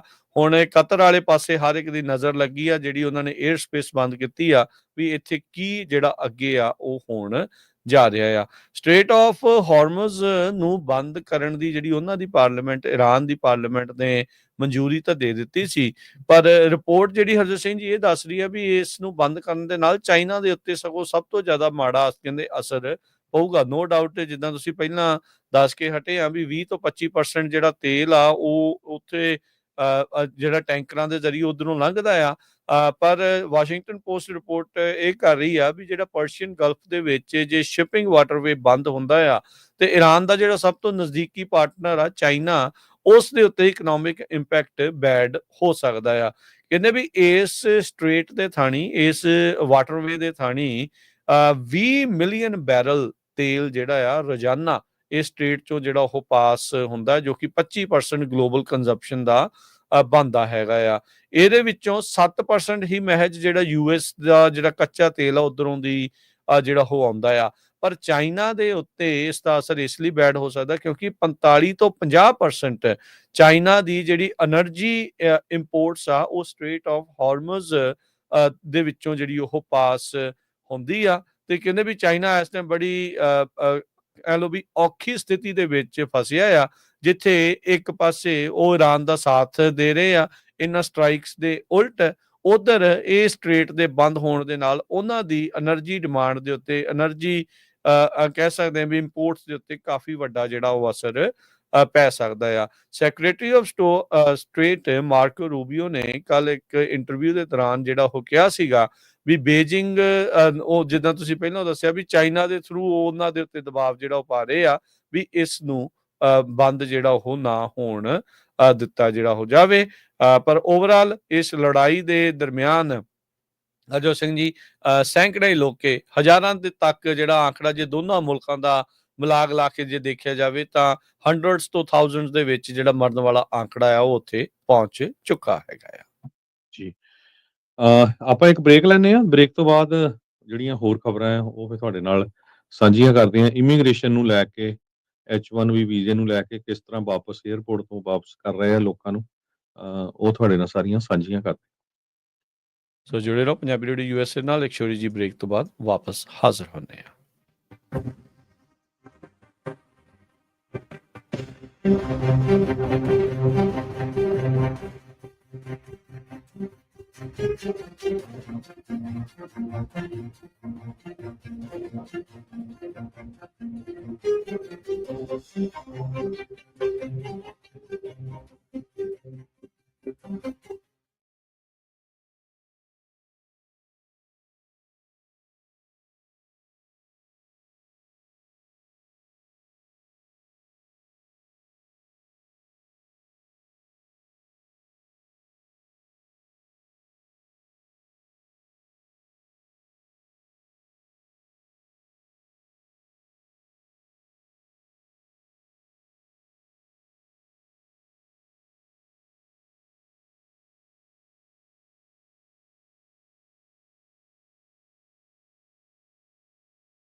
ਬ੍ਰੇਕ ਤੋਂ ਬਾਅਦ ਇੱਕ ਵਾਰੀ ਫਿਰ ਆਪ ਸਭ ਦਾ ਸਵਾਗਤ ਹੈ ਸੋ ਤੇ program update America. Harjot Singh ji, ਜੀ ਆਇਆਂ ਨੂੰ ਸਵਾਗਤ ਹੈ। ਸਤਿ ਸ੍ਰੀ ਅਕਾਲ ਜੀ। ਸਤਿ ਸ਼੍ਰੀ ਅਕਾਲ, ਧੰਨਵਾਦ, ਜੀ ਆਇਆਂ ਨੂੰ।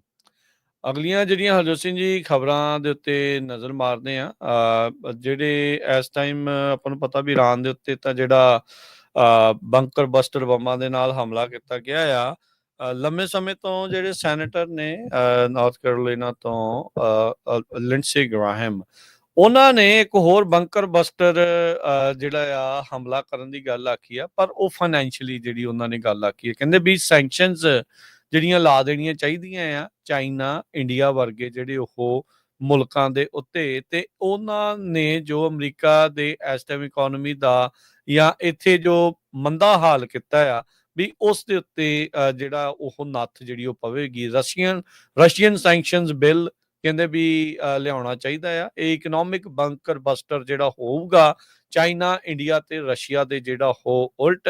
84 ਕਹਿੰਦੇ ਮੇਰੇ ਨਾਲ ਇਸ ਬਿੱਲ ਦੇ ਵਿੱਚ ਕੋ ਸਪਾਂਸਰ ਜਿਹੜੇ ਉਹ ਹੈਗੇ ਨੇ, ਤੇ ਕਹਿੰਦੇ ਵੀ ਇਹ ਬਿੱਲ ਮੈਨੂੰ ਲੱਗਦਾ ਵੀ ਪਾਸ ਹੋ ਜਾਣਾ ਚਾਹੀਦਾ ਆ ਤੇ ਇਸ ਦੇ ਉੱਤੇ ਵੋਟ ਕਰਨ ਦੀ ਜਿਹੜੀ ਉਹ ਜ਼ਰੂਰਤ ਆ। ਆਪਾਂ ਆਪਣੇ ਦਰਸ਼ਕਾਂ ਨੂੰ, ਜਿਹੜੇ ਸਰੋਤਿਆਂ ਨੂੰ, ਉਹਨਾਂ ਦੀ ਜਿਹੜੀ ਗੱਲਬਾਤ ਆ ਉਹ ਥੋੜੀ ਸੁਣਾਉਂਦੇ ਆ ਵੀ ਉਹਨਾਂ ਨੇ ਇੱਕ ਇੰਟਰਵਿਊ ਦੇ ਦੌਰਾਨ, ਮੀਟ ਦਾ ਪ੍ਰੈਸ ਜਿਹੜੀ ਇੰਟਰਵਿਊ ਆ ਉਹਦੇ ਦੌਰਾਨ ਕੀ ਗੱਲਬਾਤ ਐਗਜ਼ੈਕਟਲੀ ਆਖੀ ਸੀਗੀ। How does this affect Russia? I've got 84 co-sponsors for a Russian sanctions bill that is an economic bunker buster against China, India, and Russia for their brutal invasion, Russia's brutal invasion of Ukraine. I think that bill's going to pass. We're going to give President a waiver. It'll be a tool in his toolbox to bring Putin to the table. It's time to vote on that bill? It's time to vote. Putin is getting worse, not better. Give the president a bunker buster tool economically to get Putin to the table. Putin is more aggressive, not less. It's time to change tactics when it comes to Putin. All right. ਸੋ ਜਿੱਦਾਂ ਉਹਨਾਂ ਨੇ ਕਿਹਾ ਵੀ Putin ਨੂੰ ਕਹਿੰਦੇ ਵੀ ਇਸ time table ਦੇ ਉੱਤੇ ਲਿਆਉਣ ਦੇ ਲਈ ਜਿਹੜੇ ਇਕਨੋਮਿਕ ਬੰਕਰ ਬਸਟਰ ਆ ਉਹ ਕਰਨ ਦੀ ਜ਼ਰੂਰਤ ਹੈਗੀ ਆ। ਤੇ ਕਹਿੰਦੇ ਵੀ ਇੰਡੀਆ, ਚਾਈਨਾ ਤੇ ਰਸ਼ੀਆ ਨੇ ਜਿਸ ਤਰੀਕੇ ਦੇ ਨਾਲ ਇਹ ਕਾਰਵਾਈਆਂ ਕੀਤੀਆਂ ਅਮਰੀਕਾ ਦੇ ਇੰਟਰਸਟ ਦੇ ਬੇਸਿਕਲੀ ਉਲਟ, ਸੋ ਉਹਨਾਂ ਨੂੰ ਉਸ ਦਾ ਸਬਕ ਸਿਖਾਉਣ ਦਾ ਜਿਹੜਾ ਉਹ ਵਕਤ ਆਇਆ ਆ। ਗੱਲ ਤਾਂ ਜਿਹੜੀ ਆ ਰਸ਼ੀਆ ਨੂੰ ਟੇਬਲ ਦੇ ਉੱਤੇ ਲਿਆਉਣ ਦੀ ਸੀ, ਪਰ ਇੰਡੀਆ ਵਾਲੇ ਕਿਉਂਕਿ ਉਹਨਾਂ ਤੋਂ ਤੇਲ ਬਹੁਤ ਜ਼ਿਆਦਾ ਲਿਆ ਆ ਉਹਨਾਂ ਨੇ, ਜਦੋਂ ਬਹੁਤ ਜ਼ਿਆਦਾ ਸੈਂਕਸ਼ਨਸ ਵੀ ਜਿਹੜੀਆਂ ਉਹ ਲੱਗੀਆਂ ਹੋਈਆਂ ਸੀਗੀਆਂ, ਸੋ ਉਸ ਦਾ ਖਾਮਿਆਜ਼ਾ ਵੀ ਜਿਹੜਾ ਹੁਣ ਉਹਨਾਂ ਨੂੰ ਇੱਥੇ ਭੁਗਤਣਾ ਜਿਹੜਾ ਉਹ ਪੈ ਸਕਦਾ ਆ। ਸੋ ਇੱਕ ਵੱਡੀ ਕਾਰਵਾਈ ਦੀ ਜਿਹੜੀ ਇਕਨੋਮਿਕਲੀ ਵੱਡੀ ਕਾਰਵਾਈ ਦੀ ਜਿਹੜੀ ਮੰਗ ਆ ਉਹ ਲਿੰਡਸੇ ਗ੍ਰਾਹਮ ਆ ਉਹਨਾਂ ਦੇ ਦੁਆਰਾ ਕੀਤੀ ਜਾ ਰਹੀ ਹੈ। ਕਹਿੰਦੇ ਵੀ ਬਿੱਲ ਪਾਸ ਕਰਕੇ ਅਸੀਂ ਟਰੰਪ ਹੁਣਾਂ ਨੂੰ ਦੇ ਦਿੰਨੇ ਆ ਤੇ ਉਹਨਾਂ ਦੇ ਕੋਲ ਇੱਕ ਟੂਲ ਦੇ ਤੌਰ ਦੇ ਉੱਤੇ ਉਸ ਦੇ ਨਾਲ ਗੱਲਬਾਤ ਕਰਨ ਦੇ ਲਈ ਜਿਹੜੀ ਉਹ ਮੌਕਾ ਜਿਹੜਾ ਉਹ ਹੋਊਗਾ। ਤੇ ਕਹਿੰਦੇ ਵੀ ਪੁਤਿਨ ਆ ਉਹ ਸੁਧਰ ਨਹੀਂ ਰਿਹਾ, ਉਹ ਸਗੋਂ ਵਰਸਟ ਬੈਡ ਜਿਹੜਾ ਉਹ ਲਗਾਤਾਰ ਹੋਰ ਹੁੰਦਾ ਜਿਹੜਾ ਉਹ ਜਾ ਰਿਹਾ ਆ। ਇਸ ਮਾਮਲੇ ਦੇ ਵਿੱਚ ਵਿਦੇਸ਼ ਨੀਤੀ ਦਾ ਡੰਕਾ ਪਿੱਟਣ ਵਾਲੀ ਜਿਹੜੀ ਇੰਡੀਆ, ਜੈ ਸ਼ੰਕਰ, ਮੋਦੀ, ਉਹਨਾਂ ਦੀ ਜਿਹੜੀ ਫੋਰਨ ਨੀਤੀ ਕਿਸ ਤਰੀਕੇ ਦੇ ਨਾਲ ਫੇਲ ਹੋਈ ਆ, ਉਸ ਦਾ ਅੰਦਾਜ਼ਾ ਜਿਹੜਾ ਉਹ ਹੋ ਸਕਦਾ ਆ ਵੀ ਗੱਲ ਰਸ਼ੀਆ ਦੇ ਸੈਂਕਸ਼ਨਸ ਦੀ ਗੱਲ ਚੱਲ ਰਹੀ ਹੋਵੇ ਤੇ ਨਾਲ ਇੰਡੀਆ ਜਿਹੜਾ ਆ ਉਹ ਇਸੇ ਲਈ ਰਗੜਿਆ ਜਾ ਰਿਹਾ ਆ ਵੀ ਇਹਨਾਂ ਦੀ ਸੋ ਕਾਲਡ ਜਿਹੜੀ ਫੋਰਨ ਪਾਲਿਸੀ ਆਖੇ ਜੀ ਅਸੀਂ ਤਾਂ ਪੂਰੀ ਬੱਲੇ ਬੱਲੇ ਜਿਹੜੀ ਉਹ ਕਰਾਈ ਪਈ ਆ, ਪਰ ਖਾਮਿਆਜ਼ਾ ਭਾਰਤ ਨੂੰ ਜਿਹੜਾ ਹੁਣ ਇਹਨਾਂ ਦੀ ਕਹਿ ਸਕਦੇ ਵੀ ਬੈਡ ਫੋਰਨ ਨੀਤੀ ਆ ਉਹਦਾ ਜਿਹੜਾ ਉਹ ਸਾਹਮਣਾ ਕਰਨਾ ਪਵੇਗਾ। ਸੋ ਇੱਕ ਇਕਨੋਮਿਕ ਬੰਕਰ ਬਸਟਰ ਹੋਊਗਾ ਇੰਡੀਆ ਦੇ ਲਈ, ਜੋ ਸੈਨੇਟਰ ਲਿੰਡਸੇ ਗ੍ਰਾਹਮ ਹੁਣੀ ਇਹ ਬਿੱਲ ਜੋ ਰਸ਼ੀਅਨ ਐਕਟ ਆਫ 2025 ਉਹ ਸੋਚ ਰਹੇ ਆ ਵੀ ਬਿੱਲ ਮੈਂ ਲੈ ਕੇ ਆਵਾਂ, ਕਿਉਂਕਿ 84 ਕੋ ਸਪਾਂਸਰਸ ਆਲਰੇਡੀ ਹੋ ਗਏ ਆ। ਇਹਦੇ ਮੁਤਾਬਕ 500% ਟੈਰਿਫ ਉਹਨਾਂ ਮੁਲਕਾਂ ਤੇ ਲੱਗੂਗਾ ਜੋ ਰਸ਼ੀਆ ਦੀ એનર્ਜੀ ਨੂੰ ਬਾਈ ਕਰਦੇ ਆ। ਤੁਹਾਨੂੰ ਪਤਾ ਹੀ ਆ ਵੀ ਕਿਸ ਤਰ੍ਹਾਂ ਇੰਡੀਆ ਵਾਲੇ, ਚਾਈਨਾ ਵਾਲੇ ਉਹ ਜਦੋਂ ਸੈਂਕਸ਼ਨਸ ਰਸ਼ੀਆ ਤੇ ਲੱਗੀਆਂ ਹੋਈਆਂ ਸੀ ਉਹਦੇ ਬਾਵਜੂਦ ਵੀ ਇਹ ਜਿਹੜਾ ਤੇਲ ਆ ਉਹ ਖਰੀਦਦੇ ਰਹੇ ਆ। ਸੋ ਇਸੇ ਕਰਕੇ ਅਮਰੀਕਾ ਵਾਲਿਆਂ ਨੂੰ ਭੁੱਲਿਆ ਨਹੀਂ, ਟਰੰਪ ਹੋਣਾ ਦੀ ਜਿਹੜੀ ਜਿਹੜੀ ਦੋਸਤੀ ਸ਼ੋਅ ਕਰਦੇ ਰਹੇ ਮੋਦੀ ਹੁਣੀ, ਉਹ ਇਸੇ ਕਰਕੇ ਹੁਣ ਬਾਹਰ ਆਈ ਹੈਗੀ ਆ ਭਈ ਨਹੀਂ, ਤੁਸੀਂ ਦੁਵੱਲੇ ਨਹੀਂ ਚੱਲ ਸਕਦੇ, ਤੁਹਾਨੂੰ ਇੱਕ ਸਾਈਡ ਜਿਹੜੀ ਆ ਉਹ ਲੈਣੀ ਪਊ। ਜੀ ਬਿਲਕੁਲ, ਮੈਂ ਮਾਫੀ ਚਾਹੁੰਦਾ, ਮੈਂ ਨਾਰਥ ਕੈਰੋਲੀਨਾ ਦੇ ਸੈਨੇਟਰ ਕਹਿ ਗਿਆ ਸੀਗਾ, ਇਹ ਸਾਊਥ ਕੈਰੋਲੀਨਾ ਤੋਂ ਲਿੰਡਸੇ ਗ੍ਰਾਹਮ ਜਿਹੜੇ ਸੈਨੇਟਰ ਨੇ ਜੀ। ਅਗਲੀ ਜਿਹੜੀ ਹਰਜੋਤ ਸਿੰਘ ਜੀ H1 ਵਾਲਿਆਂ ਦੇ ਲਈ ਇਹ ਜਿਹੜੀ ਖਬਰ ਆ, ਸਾਰੇ ਹੀ ਜਿਹੜੇ H1 ਵਾਲੇ ਆ ਧਾਰਕ ਆ ਜਾਂ ਜਿਨ੍ਹਾਂ ਦੇ ਕੋਈ ਰਿਸ਼ਤੇਦਾਰ ਦੋਸਤ ਮਿੱਤਰ ਉਹਦੇ ਵਿੱਚ ਹੈਗੇ ਆ, ਉਹ ਧਿਆਨ ਦੇ ਨਾਲ ਜਿਹੜਾ ਉਹ ਸੁਣੋ ਵੀ ਇਹ ਖਬਰ ਜਿਹੜੀ ਉਹ ਇਸ ਟਾਈਮ ਕੀ ਚੱਲ ਰਹੀ ਹੈ। ਇੱਕ ਕਾਫੀ ਵਾਇਰਲ ਹੋਈ ਆ ਜਿਹੜੀ ਪੋਸਟ ਸੋਸ਼ਲ ਮੀਡੀਆ ਦੇ ਉੱਤੇ, ਜਿਸ ਦੇ ਵਿੱਚ ਇਹ ਦਾਅਵਾ ਕੀਤਾ ਗਿਆ ਵੀ 3 ਜਿਹੜੇ ਭਾਰਤੀ ਮੂਲ ਦੇ ਜਿਹੜੇ ਨੈਸ਼ਨਲ ਆ, ਉਹਨਾਂ ਨੂੰ US ਦੇ ਵਿੱਚ ਐਂਟਰੀ ਜਿਹੜੀ ਉਹ ਬੰਦ ਕਰ ਦਿੱਤੀ ਗਈ, ਆਉਣ ਨਹੀਂ ਦਿੱਤਾ ਗਿਆ, ਕਿਉਂਕਿ ਉਹ ਇੰਡੀਆ ਦੇ ਵਿੱਚ 60 ਦਿਨ ਤੋਂ ਵੱਧ ਸਮਾਂ ਜਿਹੜਾ ਉਹ ਰੁਕ ਗਏ ਸੀਗੇ। ਇਹ ਮੈਸੇਜ ਥ੍ਰੈਡਸ ਦੇ ਉੱਤੇ, ਜਿਹੜੀ ਇੱਕ ਸੋਸ਼ਲ ਮੀਡੀਆ ਐਪ ਆ ਫੇਸਬੁੱਕ ਵਾਲਿਆਂ ਦੀ, ਉਹਦੇ ਉੱਤੇ ਪੋਸਟ ਕੀਤੀ ਗਈ ਆ ਤੇ ਉਹਦੇ ਵਿੱਚ ਸਿਚੁਏਸ਼ਨ ਦੱਸੀ ਗਈ 3 H1 ਵੀਜ਼ਾ ਧਾਰਕਾਂ ਦੀ ਵੀ ਉਹ ਆਬੂ ਧਾਬੀ ਇਮੀਗ੍ਰੇਸ਼ਨ ਦੇ ਉੱਤੇ ਗਏ। ਉੱਥੇ ਜਿਹੜਾ ਉਹਨਾਂ ਨੂੰ ਇਮੀਗ੍ਰੇਸ਼ਨ ਨੇ ਰੋਕਿਆ, ਕਿਉਂਕਿ ਆਬੂ ਧਾਬੀ ਤੋਂ ਡਾਇਰੈਕਟ ਅਮਰੀਕਾ ਦੀ ਇਮੀਗ੍ਰੇਸ਼ਨ ਹੋਣ ਦੀ ਜਿਹੜੀ ਗੱਲ ਆ ਆਪਾਂ ਸੁਣਦੇ ਰਹੇ ਆ, ਤੇ ਕਹਿੰਦੇ ਵੀ ਉੱਥੇ ਵੀਜ਼ੇ ਨੂੰ ਉਹਨਾਂ ਦਾ ਰਿਵੋਕ ਜਿਹੜਾ ਉਹ ਕਰ ਦਿੱਤਾ ਗਿਆ। ਸੋ H1B ਕਮਿਊਨਿਟੀ ਦੇ ਵਿੱਚ ਇਸ ਟਾਈਮ ਕਹਿ ਸਕਦੇ ਹਰਜੋਤ ਸਿੰਘ ਜੀ ਵੀ ਹਾਹਾਕਾਰ ਮਚੀ ਹੋਈ ਆ ਵੀ ਆ ਕਿਹੜੀ ਪਰਲੋ ਜਿਹੜੀ ਉਹ ਇਸ ਟਾਈਮ ਆ ਚੁੱਕੀ ਹੈਗੀ ਆ। ਸੋ ਇਸ ਵਾਇਰਲ ਪੋਸਟ ਦੇ ਤਹਿਤ ਇਹ ਦੱਸਿਆ ਗਿਆ ਆ ਵੀ ਜਿਹੜੇ 3 ਜਾਣੇ ਸੀਗੇ, ਇਹਨਾਂ ਦੇ ਕੋਲ proof of emergency C, approval email ਸੀਗਾ ਕੰਪਨੀ ਦਾ ਵੀ, ਅਟਾਰਨੀ ਦਾ ਵੀ, ਪਰ ਫਿਰ ਵੀ ਉਸ ਦੇ ਬਾਵਜੂਦ ਜਿਹੜਾ ਆ ਉਹ ਵਾਪਸ ਘੱਲ ਦਿੱਤਾ ਗਿਆ। ਇੱਕ ਜਾਣਾ ਉਹਦੇ ਉੱਥੇ 2 ਮਹੀਨੇ 27 ਦਿਨ ਰੁਕਿਆ ਸੀ ਤੇ 2 ਜਣੇ ਆ ਉਹ 3 ਮਹੀਨੇ ਤੋਂ ਵੱਧ ਜਿਹੜੇ ਉਹ ਰੁਕੇ ਸੀ, ਯਾਨੀ ਕਿ ਜਿਹੜੀ 60 ਦਿਨਾਂ ਵਾਲਾ ਰੂਲ ਆ ਉਸ ਦੀ ਇਹਨਾਂ ਤਿੰਨਾਂ ਦੇ ਦੁਆਰਾ ਜਿਹੜੀ ਆ ਉਹ ਉਲੰਘਣਾ ਹੋ ਗਈ ਸੀਗੀ। ਸੋ ਇਹ ਇਸ ਟਾਈਮ ਚੀਜ਼ ਜਿਹੜੀ ਉਹ ਸਾਹਮਣੇ ਆ ਰਹੀ ਆ ਵੀ H1B ਵੀਜ਼ਾਜ਼ ਆ ਅਬੂ ਧਾਬੀ ਦੇ ਵਿੱਚ ਹੀ ਕੈਂਸਲ ਕਰ ਦਿੱਤੇ ਗਏ, ਕਿਉਂਕਿ ਉਹ 60 ਦਿਨ ਤੋਂ ਵੱਧ ਲਾ ਕੇ ਆਏ ਸੀ। ਇੱਥੋਂ ਇਹ ਵੀ ਹਰਜੋਤ ਸਿੰਘ ਜੀ, ਇਹ ਕੋਈ ਡਰਾਉਣ ਵਾਲੀ ਗੱਲ ਨਹੀਂ ਆ, ਸਾਰੇ ਜਾਣੇ ਜਿਹੜੇ ਇਹ ਇਸ ਲਈ ਸਮਝਣ ਵੀ ਬਹੁਤ ਜ਼ਿਆਦਾ ਗ੍ਰੀਨ ਕਾਰਡ ਹੋਲਡਰ ਵੀ ਜਦੋਂ ਜੇ 6 ਮਹੀਨੇ ਤੋਂ ਵੱਧ ਲਾ ਕੇ ਆਉਂਦੇ ਆ, ਮੇਕ ਸ਼ੋਰ ਕਰੋ ਭਾਈ ਤੁਹਾਡੇ ਕੋਲ ਅਪਰੂਵਲਸ ਵਗੈਰਾ ਜਿਹੜੇ ਉਹ ਹੈਗੇ ਆ, ਪਹਿਲੀ ਤੇ ਕੋਸ਼ਿਸ਼ ਕਰੋ ਵੀ 6 ਮਹੀਨੇ ਤੋਂ ਵੱਧ ਲਾ ਕੇ ਹੀ ਨਾ ਆਓ, ਅਦਰਵਾਈਜ਼ ਕੱਲ ਨੂੰ ਫੇਰ ਕੋਈ ਇਦਾਂ ਦੀ ਮੁਸ਼ਕਲ ਦਾ ਜਿਹੜਾ ਉਹ ਸਾਹਮਣਾ ਕਰਨਾ ਪੈ ਸਕਦਾ ਆ। ਅਗਲੇ ਉਹ ਰੂਲ ਜਿਹੜੇ ਉਹ ਕੱਢ ਕੇ ਲਿਆ ਰਹੇ ਆ, ਜਿਨ੍ਹਾਂ ਦੇ ਬਾਰੇ ਨਾ ਕਦੀ ਕਿਸੇ ਨੇ ਸੁਣਿਆ ਸੀ, ਨਾ ਅੱਗੇ ਕੋਈ ਇਹਨਾਂ ਚੀਜ਼ਾਂ ਦਾ ਕੋਈ ਬਾੜਾ ਮੈਟਰ ਕਰਦਾ ਸੀ, ਪਰ ਹੁਣ ਐਂਟਰੀ ਡਿਨਾਈ ਕਰਨ ਖਾਤਰ CBP ਦੇ ਜਿਹੜੇ ਅਫਸਰ ਆ, ਇਮੀਗ੍ਰੇਸ਼ਨ ਅਫਸਰਸ ਆ, ਉਹ ਹਰ ਇੱਕ ਬਰੀਕ ਤੋਂ ਬਰੀਕ ਰੂਲ, ਛੋਟੀ ਤੋਂ ਛੋਟੀ ਕੁੰਡੀ ਜਿਹੜੀ ਆ ਉਹ ਲਾ ਰਹੇ ਆ, ਤਾਂ ਜੋ ਤੁਹਾਨੂੰ ਐਂਟਰੀ ਜਿਹੜੀ ਉੱਥੇ ਡਿਨਾਈ ਕੀਤੀ ਜਾ ਸਕੇ। ਇੱਥੋਂ ਇਹ ਪਤਾ ਲੱਗਦਾ ਆ ਵੀ ਉਹ ਕਿਸ ਤਰੀਕੇ ਦੇ ਨਾਲ ਰੂਲਸ ਨੂੰ ਅਨਫੋਰਸ ਕਰਨ ਦੇ ਵਿੱਚ ਲੱਗੇ ਹੋਏ ਆ। ਜੀ ਹਰਜੋਤ ਸਿੰਘ ਜੀ। ਬਿਲਕੁਲ, ਉਹ ਕਹਿੰਦੇ ਵੀ ਇਹ ਕੀ ਰੀਜ਼ਨ ਆ ਵੀ ਤੁਸੀਂ ਪਰਮਾਨੈਂਟਲੀ H1B ਵੀਜ਼ੇ ਤੇ ਕੰਮ ਤਾਂ ਅਮਰੀਕਾ 'ਚ ਕਰ ਰਹੇ ਆ ਤੇ 3 ਮਹੀਨੇ ਲਈ ਇੰਡੀਆ ਦੇ ਵਿੱਚ ਰਹਿਣ ਦਾ ਕੀ ਮਕਸਦ ਬਣਦਾ ਹੈਗਾ। ਸੋ ਇਸ ਰੀਜ਼ਨ ਕਰਕੇ CBP ਨੇ ਜੋ ਵੀਜ਼ਾ ਉਹਨਾਂ ਦਾ ਹੈਗਾ ਅੰਡਰ 22 CFR 41.122 H3 ਦੇ ਅੰਡਰ ਕੈਂਸਲ ਕਰਤੇ ਆ। ਵਾਪਸ ਤਾਂ ਕੀਤੇ ਉਹਨਾਂ ਦੇ ਵੀਜ਼ੇ ਵੀ 3 ਜਣਿਆਂ ਦੇ ਕੈਂਸਲ ਕੀਤੇ ਹੈਗੇ। ਇਹਦੇ ਸੰਬੰਧ ਦੇ ਵਿੱਚ ਵਿਵੇਕ ਰਾਮਾਸਵਾਮੀ ਉਹ ਹਮੇਸ਼ਾ ਹੀ H1B ਵੀਜ਼ੇ ਦੇ ਉਲਟ ਕਾਫੀ ਬੋਲਦੇ ਰਹਿੰਦੇ ਆ। ਹਾਲਾਂਕਿ ਉਹਨਾਂ ਦਾ ਪਿਛੋਕੜ ਇੰਡੀਅਨ ਮੂਲ ਦੇ ਨਾਲ ਹੀ ਆ। ਇੱਕ ਟਾਈਮ ਦੇ ਉੱਤੇ ਪ੍ਰੈਜ਼ੀਡੈਂਸ਼ੀਅਲ ਕੈਂਡੀਡੇਟ ਸੀ, ਫਿਰ ਪ੍ਰੈਜ਼ੀਡੈਂਟ ਟਰੰਪ ਉਹਨਾਂ ਦੇ ਬੜੇ ਲਾਗੇ ਸੀ, ਮੁੜ ਕੇ ਫਿਰ ਛੱਡ ਗਏ ਤੇ ਹੁਣ ਆਇਓ ਦੇ ਗਵਰਨਰ ਦੇ ਲਈ ਰਨ ਕਰਨ ਜਾ ਰਹੇ ਆ। ਉਹਨਾਂ ਨੇ ਇਹ ਕਿਹਾ ਵੀ ਜਿਹੜੀਆਂ ਵਾਈਟ ਕਾਲਰ ਜੌਬਸ ਹੈਗੀਆਂ ਆ, ਇਹ ਕਹਿੰਦੇ ਬਹੁਤ ਸਾਰੀਆਂ ਜੌਬਸ ਇਹ AI ਨੇ ਟੇਕ ਓਵਰ ਕਰ ਲੈਣੀਆਂ ਹੈਗੀਆਂ। ਸੋ ਸਾਨੂੰ H1B ਵੀਜ਼ੇ ਦੀ ਕਹਿੰਦੇ ਜ਼ਰੂਰਤ ਨਹੀਂ ਹੈਗੀ। ਕਹਿੰਦੇ ਵੀ ਜਿਹੜੇ ਅਮਰੀਕਾ ਦੇ ਵਿੱਚ ਅਮਰੀਕਨ ਸਿਟੀਜ਼ਨ ਹੈਗੇ, ਅਮਰੀਕਨ ਲੋਕ ਆ, ਉਹਨਾਂ ਨੂੰ ਆਪਣੇ ਬੱਚਿਆਂ ਨੂੰ ਵੱਖ-ਵੱਖ ਟ੍ਰੇਡਸ ਦੇ ਵਿੱਚ ਜਿਹੜਾ ਆ ਉਹ ਪਾਉਣਾ ਚਾਹੀਦਾ ਹੈਗਾ ਆ। ਜਿਸ ਤਰ੍ਹਾਂ ਇਲੈਕਟ੍ਰੀਸ਼ੀਅਨ, ਵੈਲਡਰਸ, ਕਹਿੰਦੇ ਵੀ ਤੁਹਾਡੇ ਘਰ ਦੀਆਂ ਜਿਹੜੀਆਂ ਪਾਈਪਸ ਆ ਉਹ AI ਦੀ ਚੇਂਜ ਕਰਨ ਲੱਗੀ ਹੈਗੀ।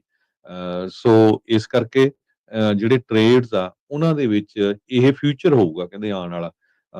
ਸੋ ਜੇ ਤੁਸੀਂ ਆਪਣੇ ਬੱਚਿਆਂ ਨੂੰ ਤਿਆਰ ਕਰਨਾ ਆ, ਇਹਨਾਂ ਦਾ ਟ੍ਰੇਡ ਮੇ ਸੂਨ ਬਿਕਮ ਦਾ ਨਿਊ ਪ੍ਰੋਫੈਸ਼ਨਸ, ਇਹ ਉਹਨਾਂ ਨੇ ਦੱਸਿਆ ਆ। ਵੈਲਡਰਸ, ਇਲੈਕਟ੍ਰੀਸ਼ੀਅਨਸ, ਮਸ਼ੀਨ ਆਪਰੇਟਰਸ, ਕਿਉਂਕਿ ਬਹੁਤ ਸਾਰੀਆਂ ਵਾਈਟ ਕਾਲਰ ਜੌਬਸ ਜੋ ਆ ਉਹ ਆਰਟੀਫਿਸ਼ੀਅਲ ਇੰਟੈਲੀਜੈਂਸ ਟੇਕ ਓਵਰ ਕਰ ਰਹੀ ਆ। ਤੁਹਾਨੂੰ ਦੱਸਿਆ ਹੀ ਆ ਪਿਛਲੇ ਹਫ਼ਤਿਆਂ 'ਚ ਕਿਸ ਤਰ੍ਹਾਂ 20,000 ਬੰਦਾ ਜੋ ਇੰਟਲ ਵਾਲੇ ਲੇ ਆਫ ਕਰ ਰਹੇ ਆ, ਮਾਈਕਰੋਸਾਫਟ, ਐਮਾਜ਼ੋਨ, ਵੱਡੀਆਂ ਕੰਪਨੀਆਂ ਨੇ ਬਹੁਤ ਵੱਡੀ ਗਿਣਤੀ ਦੇ ਵਿੱਚ ਆਪਣੇ EMPLOYEES ਨੂੰ ਲੇ ਆਫ ਕਰ ਦਿੱਤਾ ਹੈ। ਹਰਜੋਤ ਸਿੰਘ ਜੀ, ਬ੍ਰੇਕਿੰਗ ਨਿਊਜ਼ ਆ ਰਹੀ ਆ। ਵਾਸ਼ਿੰਗਟਨ ਪੋਸਟ ਇਸ ਟਾਈਮ ਦਾਅਵਾ ਕਰ ਰਹੀ ਆ ਵੀ US ਜਿਹੜਾ ਮਿਲਟਰੀ ਬੇਸ ਆ ਕਤਰ ਦੇ ਨਜ਼ਦੀਕ, ਉੱਥੇ ਧਮਾਕੇ ਜਿਹੜੇ ਉਹ ਸੁਣੇ ਗਏ ਆ। ਸੋ ਐਕਸਪਲੋਜਨਸ ਜਿਹੜੇ ਹਰਡ ਰਿਪੋਰਟਡ ਓਵਰ ਕਤਰ ਜਿਹੜੇ ਆ ਉਹ ਇਸ ਟਾਈਮ ਆਪਣੇ ਸਾਹਮਣੇ ਜਿਹੜੀ ਇਹ ਚੀਜ਼ ਆ ਰਹੀ ਆ ਵੀ ਐਕਸਪਲੋਜਨ ਰਿਪੋਰਟ ਕੀਤੇ ਗਏ ਆ US ਮਿਲਟਰੀ ਬੇਸ ਕਤਰ ਦੇ ਉੱਤੇ, ਤੇ ਈਰਾਨ ਦੇ ਦੁਆਰਾ ਕਹਿੰਦੇ ਵੀ ਇਸ ਦੇ ਉਲਟ ਜਿਹੜਾ ਰਿਟੈਲੀਏਸ਼ਨ ਜਿਹੜੀ ਉਹ ਇਸ ਟਾਈਮ ਉਹਦੇ ਜਵਾਬ ਦੇ ਵਿੱਚ ਇਹ ਜਿਹੜੀ ਕਾਰਵਾਈ ਆ ਉਹ ਕੀਤੀ ਗਈ ਆ। US ਦੀ ਐਮਬੈਸੀ ਜਿਹੜੀ ਕਤਰ ਦੇ ਵਿੱਚ ਆ ਉਹਨੇ ਅਮਰੀਕੀ ਸਿਟੀਜ਼ਨਸ ਨੂੰ ਸ਼ੈਲਟਰ ਐਂਡ ਪਲੇਸ ਕਰਨ ਦੇ ਲਈ ਆਖਿਆ ਸੀਗਾ। ਕਤਰ ਦੇ ਦੁਆਰਾ ਇਹ ਪਹਿਲਾਂ ਹੀ ਆਪਣੀ 에ਅਰ ਸਪੇਸ ਆ ਉਸ ਨੂੰ ਬੰਦ ਕਰ ਦਿੱਤਾ ਗਿਆ ਸੀ ਪਿੱਛੇ। ਉਸ ਦੇ ਕਾਰਨ ਇਹੀ ਜਿਹੜਾ ਉਹ ਦੱਸਿਆ ਜਾ ਰਿਹਾ ਸੀਗਾ ਵੀ ਭਾਈ ਵੀ ਉੱਥੇ ਜਿਹੜਾ ਉਹ ਹਮਲਾ ਕੀਤਾ ਜਾ ਸਕਦਾ ਆ। ਕਤਰ ਦੇ ਦੁਆਰਾ ਜਿਹੜੀ 에ਅਰ ਸਪੇਸ ਆ ਉਹ ਕਲੋਜ਼ ਕਰ ਦਿੱਤੀ ਗਈ ਆ, ਤੇ 에ਅਰ ਬੇਸ ਦੇ ਨਜ਼ਦੀਕ ਜਿਹੜਾ ਅਮਰੀਕਨ ਬੇਸ ਹੈਗਾ ਆ ਕਤਰ ਦੇ ਵਿੱਚ, ਉੱਥੇ ਕਹਿੰਦੇ ਵੀ ਧਮਾਕੇ ਜਿਹੜੇ ਉਹ ਸੁਣੇ ਗਏ ਹੈਗੇ ਆ। ਸੋ IDF ਨੇ ਕਹਿੰਦੇ ਵੀ ਅੱਜ ਉੱਦਾਂ ਉਹਨਾਂ ਹੀ ਟਾਰਗੇਟਸ ਦੇ ਉੱਤੇ ਜਿਹੜੀਆਂ ਨਿਊਕਲੀਅਰ ਸਾਈਟਸ ਆ ਉਹਨਾਂ ਦੇ ਉੱਤੇ ਉਸ ਦੇ ਇਰਦ ਗਿਰਦ ਉੱਤੇ ਹੋਰ ਵੀ ਜਿਹੜੇ ਉਹ ਉਹਨਾਂ ਨੇ ਹਮਲੇ ਜਿਹੜੇ ਉਹ ਕੀਤੇ ਸੀਗੇ। ਪਰ ਹੁਣ ਕਤਰ ਤੋਂ ਇਹ ਚੀਜ਼ ਜਿਹੜੀ ਉਹ ਆਈ ਆ। ਪ੍ਰੈਜ਼ੀਡੈਂਟ ਟਰੰਪ ਨੇ ਬੀਤੇ ਦਿਨਾਂ ਦੇ ਵਿੱਚ ਆਖਿਆ ਸੀਗਾ ਵੀ ਜਿਹੜਾ ਕਤਰ ਦਾ ਅਮੀਰ ਆ ਉਹ ਇਸ ਟਾਈਮ ਬਹੁਤ ਜ਼ਿਆਦਾ ਕਹਿ ਰਿਹਾ ਵੀ ਈਰਾਨ ਦੇ ਨਾਲ ਗੱਲਬਾਤ ਕਰ ਲਓ, ਈਰਾਨ ਦੇ ਨਾਲ ਗੱਲਬਾਤ ਕਰ ਲਓ। ਪਰ ਕਹਿੰਦੇ ਵੀ ਉਹ ਈਰਾਨ ਨੂੰ ਥੈਂਕਫੁਲ ਹੋਣਾ ਚਾਹੀਦਾ ਕਤਰ ਦੇ ਅਮੀਰ ਦਾ, ਵੀ ਜਿਸ ਤਰੀਕੇ ਦੇ ਨਾਲ ਉਹ ਉਹਨਾਂ ਦੇ ਲਈ ਗੱਲ ਜਿਹੜੀ ਉਹ ਕਰ ਰਿਹਾ ਆ। ਪਰ ਹੁਣ ਕਤਰ ਦੇ ਵਿੱਚ ਜਿਹੜਾ US ਮਿਲਟਰੀ ਬੇਸ ਆ ਉਸ ਦੇ ਨਜ਼ਦੀਕ ਧਮਾਕੇ ਜਿਹੜੇ ਆ ਉਹ ਸੁਣੇ ਗਏ ਹੈਗੇ ਆ। ਜੀ, ਅਗਲੀ ਖਬਰ ਵੈਦਰ ਦੇ ਨਾਲ ਰਿਲੇਟਡ ਆ। ਇੱਕ ਕਹਿੰਦੇ ਹੀਟ ਡੋਮ US ਖਾਸ ਕਰਕੇ ਈਸਟਰਨ USA ਦੇ ਵਿੱਚ ਬਣਦੀ ਜਾ ਰਹੀ ਆ, ਜਿਹਦੇ ਵਿੱਚ ਜਿਹੜਾ ਟੈਂਪਰੇਚਰ ਆ ਉਹ ਟ੍ਰਿਪਲ ਡਿਜਿਟ ਹੋ ਜਾਊਗਾ। ਕਹਿੰਦੇ 250 ਡੇਲੀ ਟੈਂਪਰੇਚਰ ਰੈਕੋਰਡਸ ਬਣ ਰਹੇ ਹੈਗੇ ਆ। ਆਪਾਂ ਦੇਖਦੇ ਆ ਵੀ ਕਲਾਈਮੇਟ ਚੇਂਜ ਕਿੰਨਾ ਜ਼ਿਆਦਾ ਹੋ ਰਿਹਾ ਹੈਗਾ, ਤੇ ਦੂਸਰੇ ਪਾਸੇ ਆ ਜਿਹੜੀ ਜੰਗ ਲੱਗੀ ਆ ਇਹ ਵੀ ਇਹਦਾ ਇੱਕ ਹਿੱਸਾ ਬਣਦਾ ਹੈਗਾ। ਜਿਹੜੇ ਬੰਬਾਰਡਮੈਂਟ ਕਰਨੀ ਤੇ ਉਹਦੇ ਨਾਲ ਨੈਚੁਰਲੀ ਕਲਾਈਮੇਟ ਦੇ ਉੱਤੇ ਵੀ ਅਸਰ ਪੈਂਦਾ ਹੈਗਾ। ਸੋ ਇਹ ਜਿਹੜੀ ਨਿਊਜ਼ ਆ 150 ਮਿਲੀਅਨ ਦੇ ਕਰੀਬ ਜਿਹੜੇ ਲੋਕ ਆ ਉਹਨਾਂ ਨੂੰ ਅਲਰਟ ਜਾਰੀ ਕੀਤਾ ਗਿਆ ਅਮਰੀਕਨਸ ਨੂੰ। ਕਹਿੰਦੇ ਵੀ ਯੂਜ਼ਲੀ 15 ਤੋਂ 20% ਜੋ ਨਾਰਮਲ ਟੈਂਪਰੇਚਰ ਹੁੰਦਾ ਉਹਦੇ ਨਾਲੋਂ ਜ਼ਿਆਦਾ ਟੈਂਪਰੇਚਰ ਹੋਊਗਾ।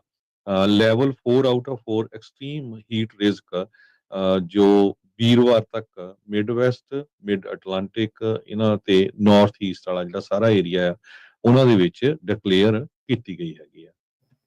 ਸੋ ਜੋ ਈਸਟ ਵੱਲ ਨੂੰ ਕੋਈ ਜਾ ਰਿਹਾ ਜਾਂ ਈਸਟ ਦੇ ਵਿੱਚ ਸਾਡੇ ਸਰੋਤੇ ਰਹਿੰਦੇ ਆ ਉਹ ਧਿਆਨ ਰੱਖੋ, ਬਹੁਤ ਜ਼ਿਆਦਾ ਜਿਹੜੀ ਹੀਟ ਆ ਉਹ ਆ ਰਹੀ ਹੈ।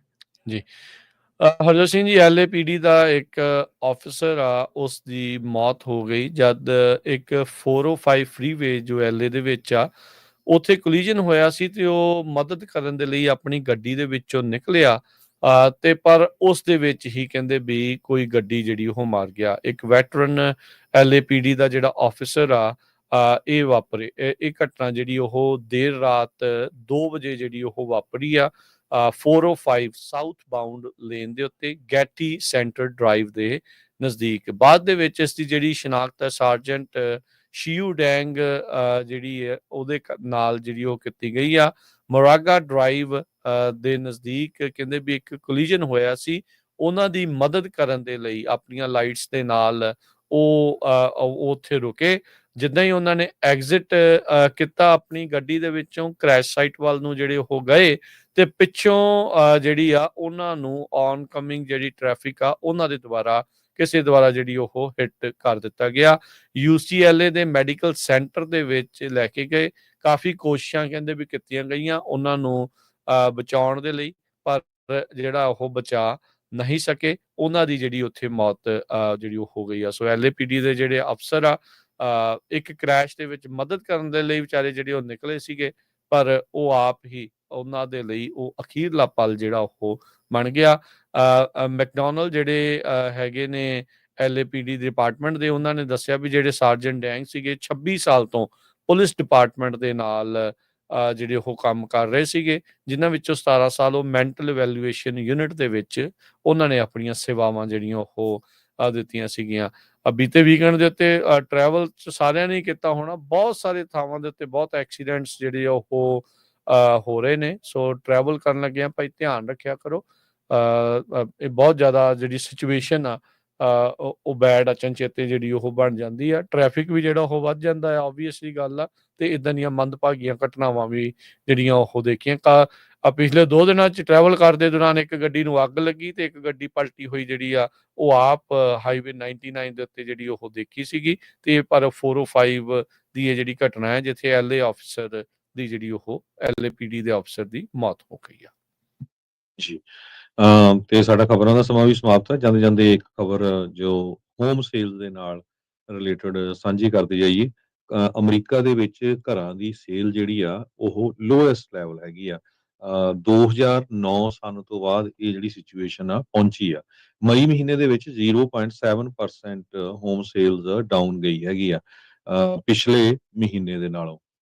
ਨੈਸ਼ਨਲ ਐਸੋਸੀਏਸ਼ਨ ਆਫ ਰੀਅਲਟਰ ਦੇ ਚੀਫ ਇਕੋਨੋਮਿਸਟ ਲਾਰੈਂਸ ਯਨ ਉਹਨਾਂ ਨੇ ਕਿਹਾ ਵੀ ਜਿਹੜੇ ਸੇਲਸ ਫਿਗਰ ਆ ਇਹ ਸਟੇਬਲ ਹੈਗੇ ਆ, ਪਰ ਸਲੱਗਿਸ਼ ਸੇਲਸ ਐਕਟੀਵਿਟੀ ਲੈਵਲ ਦੇ ਉੱਤੇ ਹੈਗੇ ਆ। ਚੈਲੰਜ ਕੀ ਆ ਵੀ ਹੋਮ ਪ੍ਰਾਈਸਸ 52% ਅਪ ਆ ਮਈ 2019 ਨਾਲੋਂ। ਸੋ 2019 ਤੋਂ ਲੈ ਕੇ 2025 ਤਾਈਂ 50% ਘਰਾਂ ਦੀਆਂ ਪ੍ਰਾਈਸਾਂ ਵਧੀਆਂ ਹੈਗੀਆਂ। ਕਈ ਏਰੀਏ ਤਾਂ ਹੋਰ ਵੀ ਜ਼ਿਆਦਾ ਵਧੀਆਂ ਹੈਗੀਆਂ, ਜਦ ਕਿ ਜਿਹੜੇ ਲੋਕਾਂ ਦੀਆਂ ਤਨਖਾਹਾਂ ਇੰਨੀਆਂ ਨਹੀਂ ਵਧੀਆਂ ਹੈਗੀਆਂ। ਦੂਸਰੇ ਪਾਸੇ ਜੋ 3-4 ਸਾਲ ਪਹਿਲਾਂ ਇੰਟਰਸਟ ਰੇਟ 2.5% ਤੇ ਸੀ, ਉਹ 7% ਦੇ ਲਾਗੇ ਛਾਗੇ ਪਹੁੰਚਿਆ ਹੋਇਆ ਹੈਗਾ। ਸੋ ਲੋਕਾਂ ਦੀ ਪੇਮੈਂਟ ਜਿਹੜੀ ਆ ਉਹ ਬਹੁਤ ਜ਼ਿਆਦਾ ਬਣਦੀ ਹੈਗੀ ਆ। ਸੋ 15 ਸਾਲਾਂ ਬਾਅਦ ਘਰਾਂ ਦੀ ਸੇਲ ਇੰਨੀ ਸਲੋ ਜਿਹੜੀ ਆ ਇਸ ਟਾਈਮ ਅਮਰੀਕਾ ਦੇ ਵਿੱਚ ਚੱਲ ਰਹੀ ਹੈ। ਜੀ, ਹੁਣ ਇੱਥੇ ਹੀ ਜਿਹੜਾ ਹਰਜੋਤ ਸਿੰਘ ਜੀ ਪ੍ਰੋਗਰਾਮ ਦੀ ਸਮਾਪਤੀ ਆ। ਮੇਰੇ ਰਾਜਕਨਵੀਰ ਸਿੰਘ ਵੱਲੋਂ ਤੇ ਹਰਜੋਤ ਸਿੰਘ ਵੱਲੋਂ ਸਭ ਨੂੰ ਪਿਆਰ ਸਤਿਕਾਰ ਸਨ ਕੀ ਜਿਹੀ ਸਤਿ ਸ੍ਰੀ ਅਕਾਲ। ਸੁਣਦੇ ਰਹੋ, ਦੇਖਦੇ ਰਹੋ ਪੰਜਾਬੀ ਰੇਡੀਓ USA।